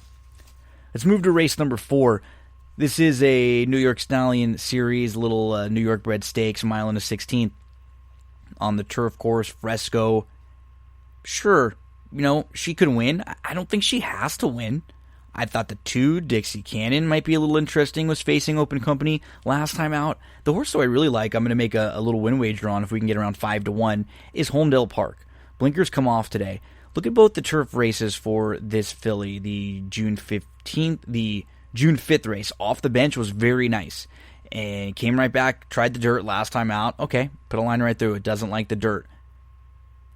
Third off the bench. Picks up Gaffleone. He's been riding really, really well. This filly has some ability on the green. Throw the 5, Homedale Park in your exotics. If you get over 5-1, let's put a few bucks to win on Homedale Park. Let's get you to race number 5. I'm looking at the 2 Trouble in here, and I'm expecting that the 4 Ahead of Plan is going to take some money for Chad Brown. I think the first-time starter, Instinctive Rhythm, Anzio Beach will both take some money. Irish Front will also probably take a little bit of money in here. Trouble might float up a bit, and there's nothing wrong with what he's done in his 2 starts. In his debut, he was behind Tap It to Win and Complexifier, so a really strong race at Saratoga. He was a good third that day. That was back in August, so he doesn't race from August all the way till June. Comes back on June, good start from the inside. He's a little fresh, so he goes right to the lead. He ends up losing to a Pletcher first-time starter, and he's having to go 7 furlongs off the bench, which is not easy. Now you get a nice cutback. If he winds up on the lead or just sitting really close to it, he could be tough to pass late. That's the number 2, Trouble. Anything over 5-2 feel like worthy of a win wager on Thursday at Saratoga. That's the 2 Trouble in race number 5. Let's get to race number 7 in here. And I thought the number 13 was worthy of throwing into some of your exotics. I'll skip the 6th race. I did think the Rail Horse Ballon Rose was going to be probably pretty tough in there. The 7th race, though, the 13, give a shot to this horse and throw into some of your exotics. So her 3 wins have been at a mile, 7 furlongs, and a mile. I think the 6.5 distance should actually be really nice for her because she doesn't really want to come from the clouds and pass horses, but she can stalk and get a good trip and fall into a good and kind of fall into a win a lot of the time. And that on a cutback, I think from the outside, I'm hoping the game plan will be send, get aggressive, and then try to find your spot. Know that even if you go a little bit faster early, you're cutting back. You're going to be having no issue with the 6.5 furlong distance. You just got to make sure you're within striking range so you don't have to try to come from the clouds and pass a bunch of horses. And I think because of the outside draw, that may force the hand a little bit with Cartwheel. Throw the 13 into your late exotics. The 7th race is the start of the late pick 4. Let's talk races 9 and 10. So in race number 9, I would look to the 5, Mijos. And I think this might be a late exotic single. Anything over 2-1 seems like a nice price on Mijos in this spot. Just key off of his sprints. Admiral Lynch, Captain Scotty, they're both going to go to the lead. It should set up very nicely for someone coming off the pace. I think Honest Mischief will get a good trip, but Mijos is a good, legitimate sprinter who's beaten some nice ones, who's kept good company. He just doesn't like to stretch out. You can literally cross out each and every one of his 4 performances, and they're longer. Mijos, key in the late exotics, the number 5 Mijos in race number 9 at Saratoga. And then in race number 10, give a look to the 6 Continuum, who was a debut winner at Remington. Career start number 2, came back and just missed the break. It's really hard to hold it against this lightly raced now 4-year-old who's only going to be making his 3rd start. I don't think this is the strongest group in the world. I think he's found a good group, and he's going to be a little closer today. He's cutting back, 2nd off the bench. Expect to see a much better effort from the 6 Continuum. Some horses to look at for Thursday at Saratoga. The 3rd race, the number 5 Uptown Flirt. 4th race, the number 5 Homedale Park. 5th race, the number 2 Trouble. 7th race, the 13 Cartwheel. 9th race, the 5 Mijos. And 10th race, the number 6. Let's go from Saratoga Thursday, back to Canterbury, back to the pick 5 one more time with Dave. Part 2 with Dave Handeland. We move from Wednesday to Thursday. Canterbury racing still the topic, and that pick 5 is our focus, that low 10% takeout. So if you're someone who's out there and you're listening to That's What G Said and you're hearing us talk about all the different races, I would always recommend, even if you don't have a huge bankroll, maybe you do have a huge bankroll, take a little percentage of it. And a couple times of the week, look at these Canterbury pick 5s. They are worth it. If you played the same exact sequence at a different racetrack and you hit, you'd be making less money back. It just makes the most sense. There's good grass racing. There's good dirt racing. And I'm always talking about it here on That's What G Said. I'm always bringing on really good guests. We've had Dave Handeland on a couple times, Brian Aragoni on a couple times. We had Track Phantom Dave Valento on, people that know Canterbury. So if you're not that comfortable with it, give us a listen. We'll do our best to help you out, try to lead you to the promised land. Once again, Dave Handeland joining us for the Thursday conversation. Dave, thanks for pulling double duty again with us here. Excited to talk some Thursday. Yeah, excited. Thanks for having me. Excited to talk this Thursday card. Should be a fun week of racing here at Canterbury, and weather looks like it's going to cooperate with us, so that's always a good thing. You don't have to do the on or off track handicapping, so that makes it fun. So hopefully we can give the people and listeners some horses that maybe don't play the tickets, but you hear something that you can take out of it, adds to your ticket, and then you cash. So we start in race number 4 on the Thursday card. Get your past performances out for July the 23rd. And the first horse we actually look at in this sequence is one of the ones that we just spoke about when we're talking about the Wednesday sequence. And it's Mast, who was claimed for $16,000 just 2 weeks ago and is now in for $4,000 2 weeks later. Draws the rail in a sprint. And will likely be a short price. I think that maybe... if he can break really well from the rail, I feel like he'd have a better spot in this field. But the same reasons why I didn't like him in the other race, I have a hard time building the same case for him here. He's in for 4 2 weeks after he was in for 16, claimed for 16, takes a drop. And then even prior to that, his last 4 races, he hasn't been in the winner's circle. And you're just beaten so badly last time out. It's hard to get excited about a horse like this. It's hard to get excited. It'll be interesting to see which spot they choose with this horse between the Wednesday or the Thursday, because it's the same level, but compared to the 2-turn mile, I do like this spot better. I agree. For Mast, it seems like this one makes more sense. There's not a lot of speed on paper either, because if he can break, he could be pretty close from the rail. There's not a ton of speed. Yep. If he breaks, if they choose a spot, like being that it's the same claiming level and the same purse level, they're going to be strictly choosing, all right, if we're going to lose this horse, let's at least get the winning purse. So if they choose this spot, I believe Mast would probably, if it looks all right on the track, and that's the one advantage we're going to have, being that this horse in this sequence would be the first leg of the pick 5.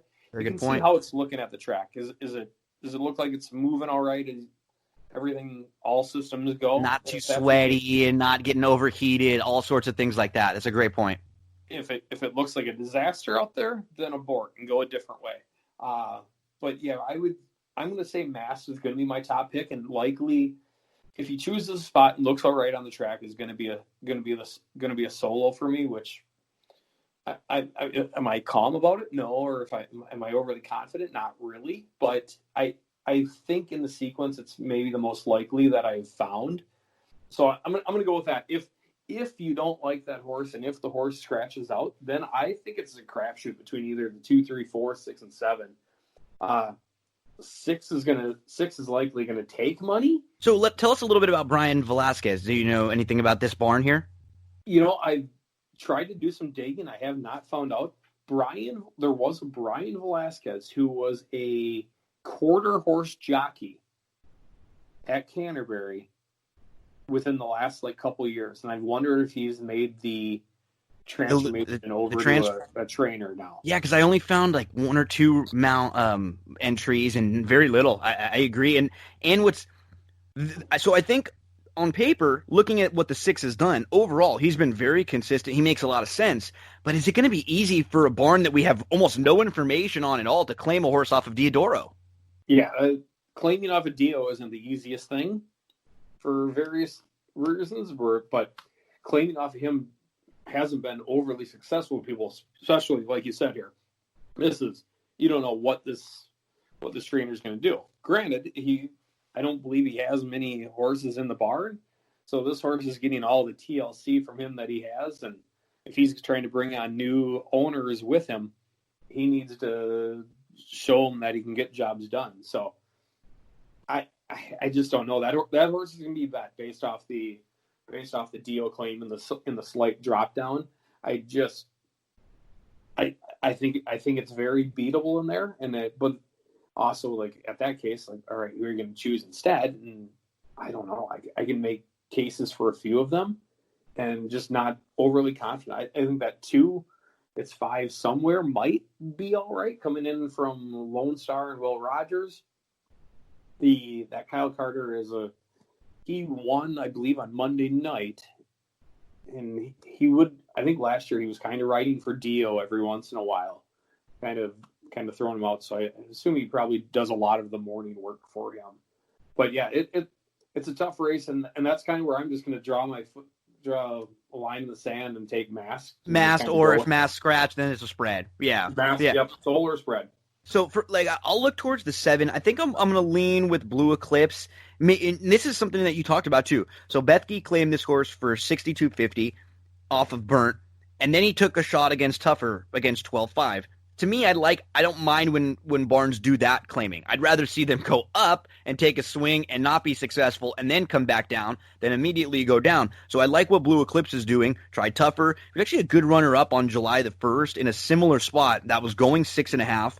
And what I think is key about that race, he's probably better going 6 or a little bit shorter. The 6.5, he really ran well as the favorite that day, and it was not his best distance, I think. So I'll give the 7 a look.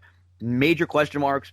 I've got my question marks with the 1 and the 6, but they're both live. The 4, Dad's a Gambler. He's going to come closing. And then you mentioned the 2, who would be kind of my next sneaky horse. It's 5 somewhere. He's over to his last 9, but he will come running late, and he's probably a little better going longer, but if they go quick and Masked is gunned early and the race, falls apart, it's 5 somewhere, could come running. So a lot of this is going to depend on the point that you made. Which race does Masked show up in? And we'll know that before the beginning of this 4th race. And then the other point that you mentioned, if he does show up, we'll be able to take a look at him out in the track and see, oh, you know what? I don't like the way he's warming up. Let's go and he's 9 to 5. Let's go in a different direction. Yep, I think that's the way we probably have to go with that. I agree. So let's go to race number 5, second leg of the pick 5 sequence there on Thursday. And this to me was, I think the next 2 races were the ones that I had a really difficult time here with. Because I'm looking, and I think we start with Mrs. D's Concerto, who ran really well going 6.5 last time out, big speed. But then right next to her on the inside, there's a filly with big speed, All Native, who ran a weird race. He was like on the lead, cleared. Then it looked like he was going to drop back, and then he opened up and put him away again. We Miss Burnsy has a little bit of speed. And then towards the outside, it wouldn't be shocking to see Temujin Lady showing some pace. I'm wondering, they could be going quick in here, but yeah, I didn't have a very strong opinion in this spot. What do you think about that 7, Temujin Lady? So this was when the last time we did this, Gino. That was that Francis Genter, like the $50,000 race. So they broke their maiden, went right into the stakes race, and then went off 3-1 there against some decent horses. And why do you drop back in for 15? That's the only thing that concerns me, because I think she's got some ability. And maybe they're just getting aggressive, but yeah, I liked her debut win. She fought them all off, and I even played her in that race. I thought she had an opportunity stepping up. I don't love the fact that, 3 weeks later, we're going to drop her back in for 15. Like there's a lot of money at Canterbury for Minnesota breds. Sure. For Minnesota breds that I don't know why they would be pulling the plug that quickly and throwing up there. And maybe they just can't get those races to fill up. Yeah. And they're just daring somebody to take her here. But it seemed like a very strange, like, all right, well, from maiden special weight to stakes race into claiming all within kind of a month and a half span. So I have that one as my top pick just because, all right, I think its high level is much higher than the other horses. If you're looking for, all right, what's this horse's ceiling? I think its ceiling is a lot higher than the other ones. Like the 8 I kind of looked at, but the 8 really, when it broke its maiden this year, beat nobody. Like none of those horses have came back to do anything. And I thought she should have been able to close more last time. Yeah. And she was flat. She kind of ducked down to the inside. When you look at her on paper, she feels like in this race she should get the best trip.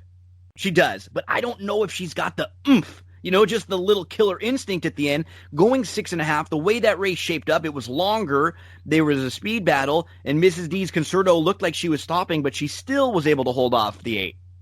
Yep, I'm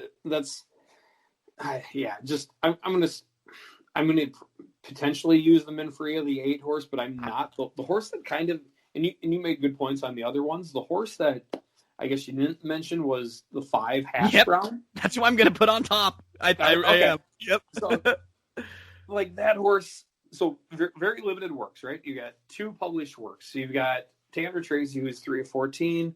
Chirinos started the year at Canterbury, and it was kind of how I thought it was going to go. He was a good rider from the Southwest, and he just was getting not much for mounts up here. He was getting. He called it. He said he was finishing second and third with a lot of big prices, and that he was going to start winning some more races on them. You called it exactly, yeah.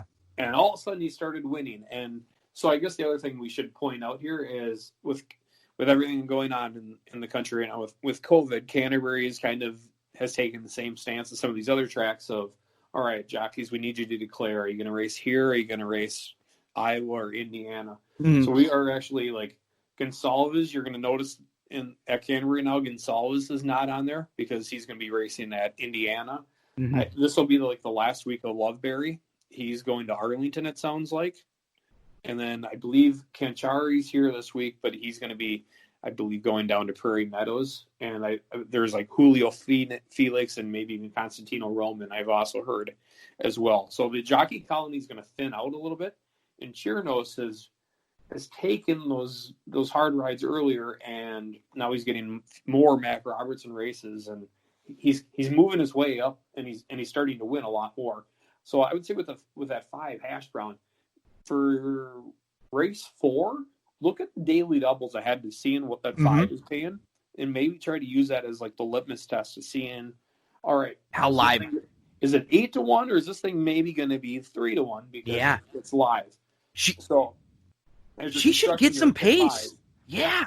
She won first time out, so we know she can fire fresh. She faced tougher in her last couple. What's nice about a mare like this, she's lightly raced. She's only raced 3 times. She's a 5-year-old, so she's had some issues, getting to the races. But if she can improve at all, she's right there. Yes. Right there with this group. Yep, right there. Like this, it's not a group of world beaters in here, and so all right. If this horse is training, and look at the daily double, but it's definitely not that far off. And with the ones that you mentioned, I think they fit. I might just end up going to Temujin Lady in that one right there, the 5.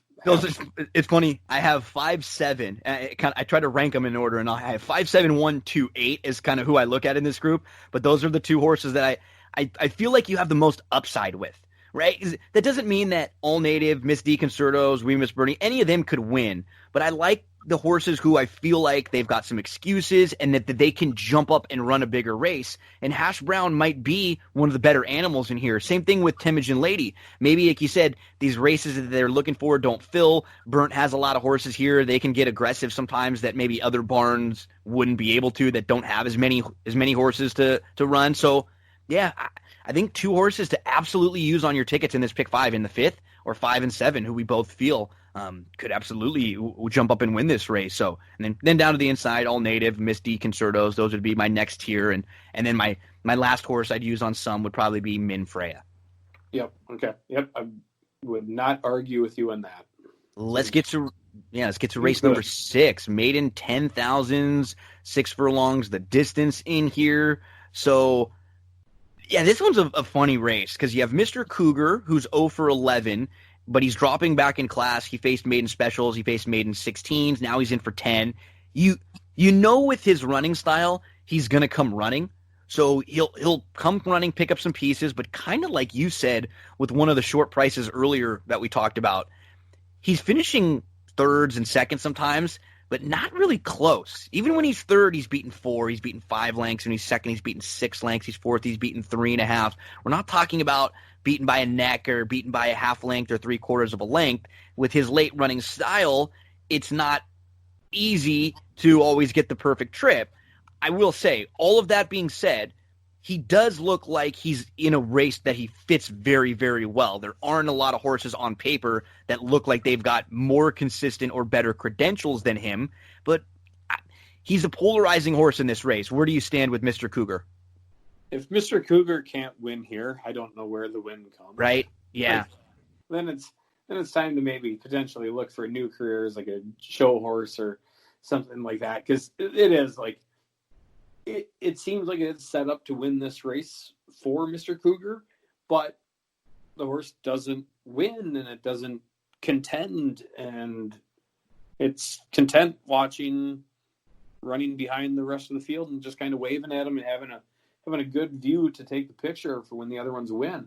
I don't know if I would use all potentially in this race, but I could see using very deep in this race. Yep. As in the way the sequence kind of looks, that all right, some of the horses here are pretty rough around the edges. Like I don't. It's tough to make a case on the 1. Like that's going to be a tough one. The 4 is probably pretty iffy. The 5, I don't know. The 5 I'd probably keep in there. But like you look at a horse like the 6, and this thing was a $220,000 purchase. Second time out was in for $5,000 and claimed away. All right, well, it's jumping up in class here. Like it's not a massive class jump, especially with what people are just trying to get the win, and if they were just trying to get it claimed. But I don't know. You see the purchase price, and you're gonna think, all right, I should bet it based off that purchase price. Well, once the thing was purchased in 2017, that purchase price doesn't mean a whole lot. Yeah, it doesn't matter anymore. And he wasn't that far in front of Rock the Pulpit, but he fits again in this race. Like you said, I think I'm doing the same thing you're doing. I think I went 3, 6, 7, 8, 9, 10. You know, when you start looking at horses, and when I play a ticket like that, I don't even mind throwing Mr. Cougar out just based on the way my approach is. If my approach is I don't like this race, I'm going to go deep, then I don't really need the favorite, and I'm okay with losing if it's Mr. Cougar winning. If you like Mr. Cougar, you think this is his spot, and you want to use him and a couple others, I'm totally fine with that. But yeah, because the 8, I liked the 8 a lot last time out, and he showed absolutely nothing. But now he drops in for 10. Again, I don't think that's a positive, but could a horse like this, who was a $195,000 purchase, could he jump up and win, at a lower level like this? Sure. The 7, Jimmy's Marco, he loomed up. He was right in contention late. He was second early in the stretch, and then he ends up flattening out. That wasn't a bad race. The connections aren't ones that we know a whole lot about. They don't win a ton, but I could see that horse jumping up at a price. I think the one I have to mention, though, and that I would make sure to recommend to use on all your tickets. For me, my top selection in here is the 10, Bold Proposition. He tried winners last time out, which is really bizarre. Yeah. 5,000 beaten claimers, which is weird. And he actually broke really well, but he was in tight right away. He was in between horses, and he steadied. And that was a race that he was chasing a lone speed winner. He actually came on again late and then flattened out. I think it's a little bit better than it looks on paper. Now you're going to go third start for Lifton, third start off the long layoff, second time at Canterbury. And, you see the races back in 2018. This horse has some ability. Is it still there? I don't know, but he's going to make his third start off the long layoff now. We can completely excuse the Oaklawn race in May when the rider just was unseated. That wasn't a bad race. It was a no race. So I think this is one that I can kind of dig into a little bit. I don't mind taking shots with horses like this versus a horse like Mr. Cougar, even though this has got to be his spot. Like if he doesn't win here, and I guess I'm taking the approach that maybe with his late running style going 6 furlongs, he just may have a little too much to do, and he might have been used to running second and third. No, that's a good call on the 10, because people might look at it when handicapping. They see the claiming 5,000, they think maiden claiming 5,000, but no, took on winners there. And even at that Oaklawn race on May 2nd, like with 12 horses in that, I I haven't looked at the results on that, but I'd assume there's horses in there that are 50 to Yeah. 1, 40 to 1, 30. He was only 20 to 1. 21, like, so it's taking some respect at the windows there. Off a long layoff, Off a too. long in a layoff. tough race. Yeah. That this horse does make sense in this spot. Like, you got a John Oxley breeding one. It was formerly by Cassie, and then Litfin took it over. But yeah, you got to tap it like this thing for people who play the breeding. This horse looks like it fits in there as well. But granted, like who knows? But I think you made some really good points on that one. That the 10 is one that with Bedford, I assume not going to be overly bet and compared to some of the other ones in here. So you're probably going to get fairly 8 to 1, 6 to 1, but that thing could jump up to 10 to 1 and probably would be a nice separator in the pools. Yep. And that is in race number 6, we're talking at Canterbury. The number 10 was the horse Bold Proposition, but what looks like a just difficult race on paper. I mean, as you said, we had made cases for the 3, Rock the Pulpit. You talked a little bit about the 5, the 6 we spoke about, the 7, the 8, the 9, the 10. So, I mean, it does feel like that kind of a race. And you know what? You might be able to spread out a little in the 6 because I think as we move to race number 7, this is probably going to be a popular single, I think, on a lot of tickets with the 3, Hotfoot, who has won 3 in a row, who has been really, really sharp at the meet, and who's just a great fit in these 5 furlong turf sprints. And I want to have, like, it's going to be my top pick, but you come off of the Broberg, so it's got its third trainer here in its last 4 races, and you get the trainer change and you get the jockey change, where Rise had a good handle on this horse, but the one thing there, so had the 9 horse field, and then it went against 5 and 6. So as going to be looking to like maybe get out a little bit of a chirp on here. If all of the horses come in here, we'll have 8 horses, and this is actually a pretty capable field. I agree, though. Yeah, people will probably single in on Hotfoot because you see the 3 in a row, you see the morning line, but you've made a couple cases against this horse, and I think my approach will probably be 2 different tickets to one where maybe I single Hotfoot, and then the other, again, you could make cases for almost this entire field. You can, and like even the 6, like you look at some of those horses that he's been taken on with, like 2 Emmys was a good horse, and Pole Setter and Go Away and Regally Irish, Current, like that horse has taken on some good horses where this is a much better field for it, but I just don't know with the late running style and the 5 furlongs going short here, is it going to be maybe just needs a little bit more distance? Dare Felix was a horse. I know that I believe that was the last time I was on the show, was that July 2nd show, because I had a horse in that race that I loved, and Dare Felix, I was like, let's give this horse one race. Well, it didn't need that one race. No. It took that race and ran with it. So. And the only turf race wasn't bad at Tampa. No, the turf race was totally fine at Tampa, and it came off sharp off the win. Maybe as a 4-year-old, this thing's going to keep progressing. That, all right, there's enough questions about Hotfoot and the jockey change. Maybe you got Broberg with the 5 horse in here that lost to Hotfoot, took money, but all right, Broberg basically swapped horses out of that last race. Now you get Hotfoot takes this one. And Rye's going to come jump aboard and keep the faith here, riding for Broberg, which you take as a positive. The 8 wasn't too far behind Hotfoot. The 4, No More Hooch, his 2 races at Sam Houston were good. I was covering a lot of Sam Houston at that time, and No More Hooch ran really, really well. What's wrong with the 1 Discreet Tiger, who, the only grass race was beaten in neck, and then people will look at the last 2 races. Look who he ran against. He was at Keeneland against South Bend. That's a multiple stakes winner who's multiple graded stakes placed. Then at Oaklawn Park in February, the horse who was 3rd in that race, Echo Town, he came back and he just finished 2nd in the Grade 1 Woody Stevens. So we're talking about legitimate graded stakes horses that Discreet Tiger has run into in the last few. I mean, if he breaks well from the rail, he's the type of horse who could be tough to run down.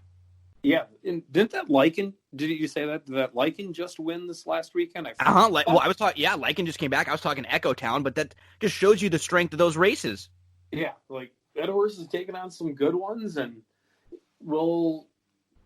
it's been breaking. Like it shows that it can break, and it ran those times that it ran last year, the 21:44 on the 6 furlong dirt. Like, all right, if this horse breaks and can get there, all right, maybe Hotfoot has a little bit of troubles, and it's not as good as it was under the Broberg handling, and maybe Discreet can get away there. Like, it's like we didn't even talk about Bushrod, who's won almost 200,000 in his career, but is on kind of not nearly where it's been. And at Bushrod, that race, I think was like morning like 8-1, then off at 2-1, and just was kind of there.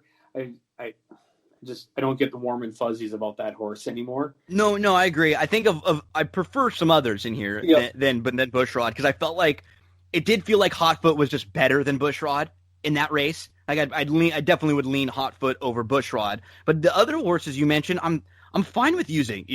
The 6, the 5, the 7, the 1, the 4. So it'll probably be, as I mentioned, I'll probably play the 2 different tickets. I'll probably play the one where I end up singling Hotfoot, and I can go spread out in all the others. I'll play another one where maybe I single Bold Proposition or one of my more bold propositions, and then I can spread out in this Hotfoot race, because I definitely want to have at least one ticket where I'm using, a Discreet Tiger, a Just Blaze, a More Than AP in and getting an opportunity for a price in here. Yeah, I believe that's a solid way of thinking. And if you're like us, we're in that second leg where you're going to use the 2 Asian Lady and the 5 and the 7 there. And if you do go Mast, if Mast ends up being in the race, and all right, going to go solo 1, then 2 deep, and then going to go maybe a little bit more spread in 6. Maybe you can figure out a way to go a couple horses here and then leave yourself some action for the final leg for payday. So what it's all about too, it's about the ticket structure too, right? It's about how you're building your ticket. Okay, I'm going to build this ticket where I can go short, and maybe spread, and then maybe I'll play another ticket back where I can go spread, and then short, and then maybe if I'm right about 1 or 2 of the races, I'll hit this, and if my opinion's really right today, I can nail these both. I always like doing something similar to that, and you're just mapping it out right there for the folks. So we get to race number 8. We're trying to close this thing out. Dave, how deep do we need to be? Give us some of the horses who we want to try to close this 8th race with. This is a tricky race. I like when Max got a few of them in here, which is, I don't know.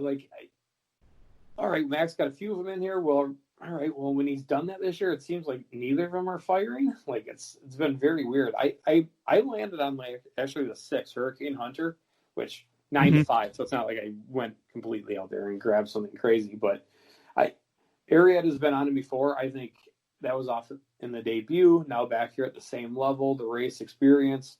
The Zamzows, who are the breeder on this, are one of the top breeders in Minnesota the last 5 to 10 years. They're the same people who had AP as loose. When they were running more horses of their own, they would give them they were using Mac as their trainer. So this one, it's not theirs anymore. But yeah, I believe this Hurricane Hunter, the 6, is going to be my top pick in here. You can make a case, I guess, for the 4. You can make a case for, actually, other than probably the 3, you can make a case for the other ones depending which way you want to go. You got Mac, who originally had the 1 horse, then Vic Hansen took it over. Now it's back in Mac's hands. One thing is that just horse hasn't been competitive at all in its 2 starts. Works are all right. The 2 horse Mac is using that Kyle Carter, who we mentioned earlier, who's doesn't have a lot of mounts underneath him, and probably is working this one in the morning. So this might be a little bit of favor, especially with Roman being gone. That all right, Mac's looking to get some different guys involved. So this will be took on Hurricane Hunter in the last and showed speed. And I just don't know. I'm going to, in 2 horses that I think that are pretty similar right there, I'm going to lean towards the one I believe with the better jockey, which is Arietta. Dream of Blue and Golden Golfer. Coming out of that 15,000 ranks, that Facing North, that in the Dreaming of Blue, Facing North dropped down from main special weight into that race and looked pretty clearly going to win and did that as such. That 2-horse Roses for Doug isn't that good. So I would lean maybe the 5 over the 4 in that instance. That I just don't know how good Dreaming of Blue is. Now what was it? All native on there? The 5? I believe that was that in our sequence Wednesday? Yep, that was in our earlier one. Yeah, that's the lift in with the speed from the rail. Yep. So depending on how that horse runs, that's one to keep track for people keeping notes to watch Wednesday's race for all native. And if that horse runs big, then all right, maybe take the Golden Gopher here a little bit more seriously, and maybe just go 2 deep with the 5 and the 6. The 6 is the horse to beat, I think, no doubt. The 6 you mentioned, Hurricane Hunter, who was a good runner-up, made an angle around, made the run. I'll start with the 6. The 2, I guess I'll give a little more of a shot than you, because I just don't know if there's a ton of other speed in here. So I'm thinking if maybe she was able to break on top. She battled inside all the way. She tried really hard. That was going 6.5 first time out, which 6.5 is not easy. It doesn't sound like a big deal, but comparing 6.5 to 5.5 or 6, it's much more difficult to go first time out. And they came back with a quick work. So I think the game plan has got to be, okay, let's just send this horse as hard as we can and hope that they can try to steal it. If not, the 6 Hurricane Hunter gets the trip. I mean, I think we mentioned the right horses. This isn't a race where I could really get too cute outside of those 4 logicals that are 2, 4, 5, and 6. I think it's just about figuring out which ones you want to use as combinations. I would probably lean towards the 2 and the 6 most. I probably would have them 2, 6, 4, 5. Okay. But it's not like I'm not, and only the 2 because of price and speed. But I definitely have 2, 6 as using them both for sure. And then we'll see what ends up happening with the 4 and the 5 based on, what happens with Golden Gopher, what happens with All Native coming up. But I think those are the horses. Could you make a case for the 1, the 3, or the 7? I really couldn't. Not really on those. No. I struggled on that. The 1 maybe, but I just no. If we're going to probably attack on a few of the other ones, I think probably try to get through with it here and try to survive with those. Canterbury for Thursday. So the one horse that I would like to mention as throw him on your tickets because he maybe can get you a separator is in the 5th race, that number 10 Bold Proposition, who one of those horses who maybe he runs last, but he could win, and if he wins at 6-1, it's exactly the type of horse you're looking for in a pick 5. You kind of went through it a little bit earlier where you were short 5-7 in the second leg. You had Mast right off the bat, and then maybe a little bit more of a spread out towards the back half. Yeah, I think so. I would, if Mast looks the part on the track, I'm probably going to go Mast solo, at least on one of the tickets, Mast solo, and then the 5-7 in the second race. The third race, I'm going to probably go 5-6 deep, but definitely using that 10 for people who are trying to really catch a separator. If you're trying to find a solo to throw in there, that 10 that you said there would be that's a way to really create separation. If you can maybe on a very small ticket and you just go with that and all right, let's try to catch one other price in the sequence, but we're going to solo it 8-1, that would work. Then in the turf sprint, race 7, yeah, I would say the 1, the 3. I probably have to use the other the other broker. So 1, 3, 5, 6, and 7 is probably where I'd end up going in there, and then get to the payoff leg. And I'm going to use the 6 and the 6 and the 2, and depending on how the 5, how that all native looks on Wednesday. It would be on those 3. And who knows, maybe if there's a scratch in there, that might change things up. But yeah, but if I don't end up soloing, if I don't end up soloing Mast, I'll go deeper in that route and then shorten up on the turf sprint and probably end up using just Hot Foot and maybe one other one in there.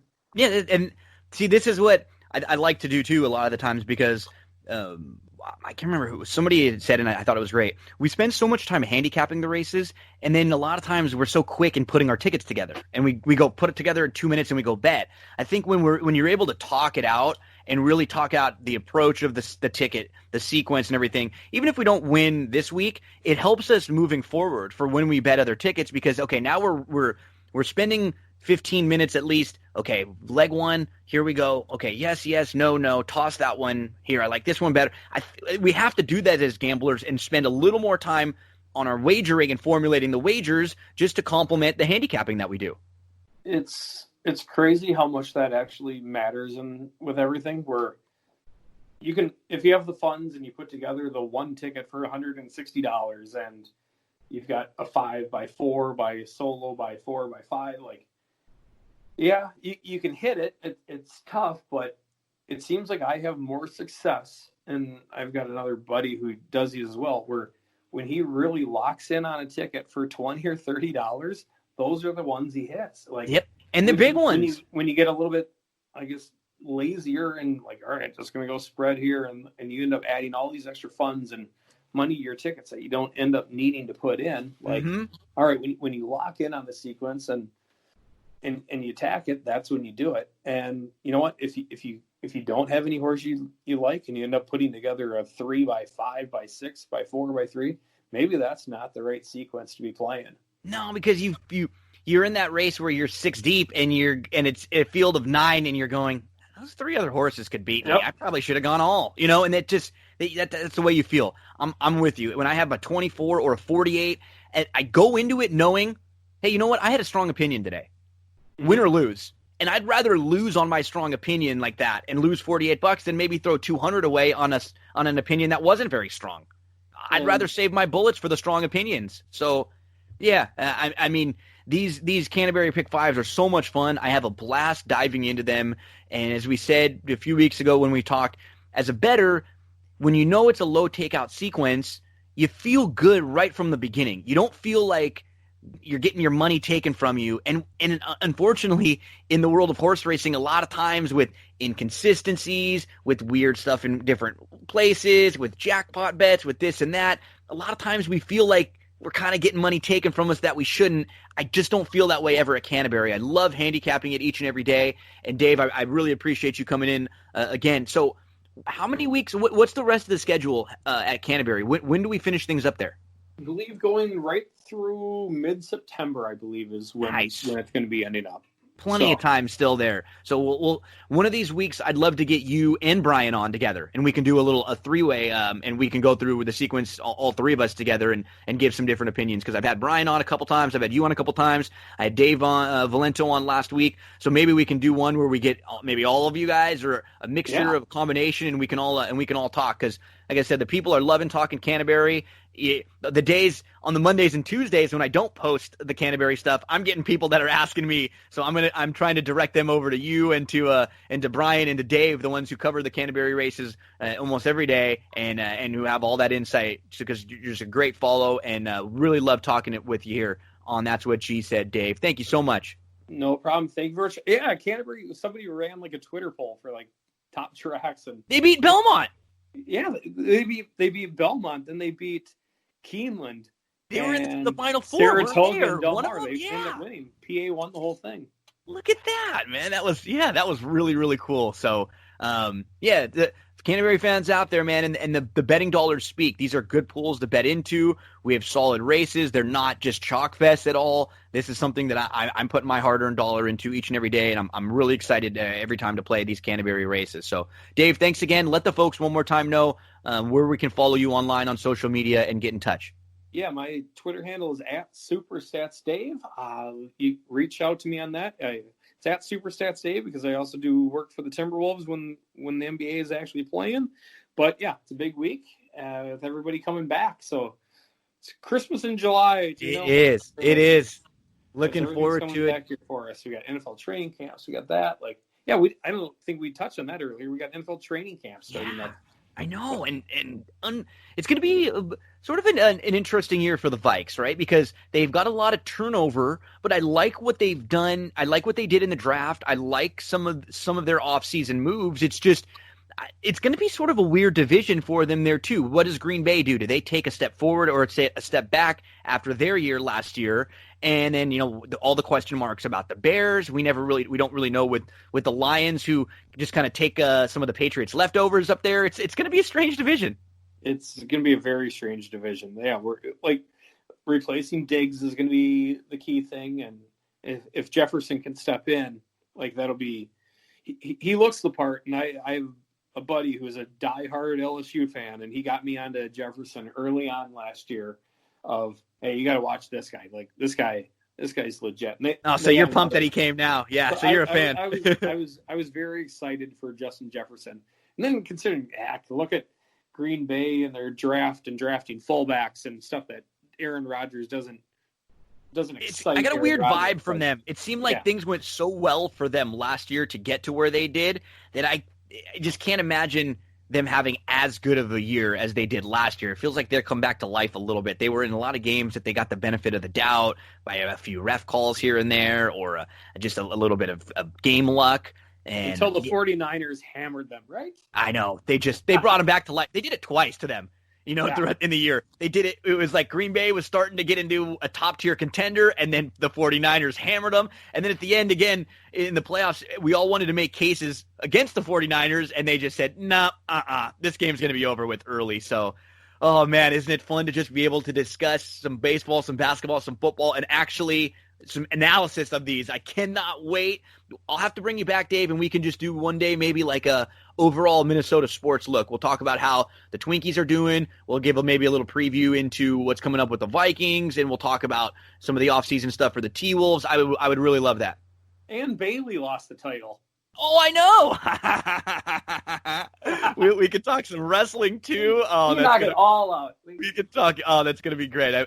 Dave, you're the man. I've really enjoyed interacting with you over the last month and a half or so, and I look forward to doing a lot more of it in the future. You're someone that the folks on That's What G Said really love. So thanks, Dave. All right. Thanks very much, Everybody have a good one. That's Dave Handeland there, folks. We're going to take a quick break, but don't go anywhere. Plenty more on That's What G Said. A big thank you to this episode's guest. It was Dave, it was Mike, some baseball, some Canterbury, some Saratoga for you. And on the next episode, we're actually going to have a couple baseball games to talk about. We will preview the weekend racing for you. We will break down a couple stable dual lineups, and we'll help you, set your lineups for some of those. And we'll start getting into NBA because they're only going to be a few days out. It's an exciting time in the world of sports. Don't forget to rate, review, share the show everywhere you can. Subscribe on iTunes, YouTube, SoundCloud, Google Podcast, anywhere you get your podcast. That's what G said. Share it all around. Thanks again, folks. Joey Cleveland. Let's close this thing out.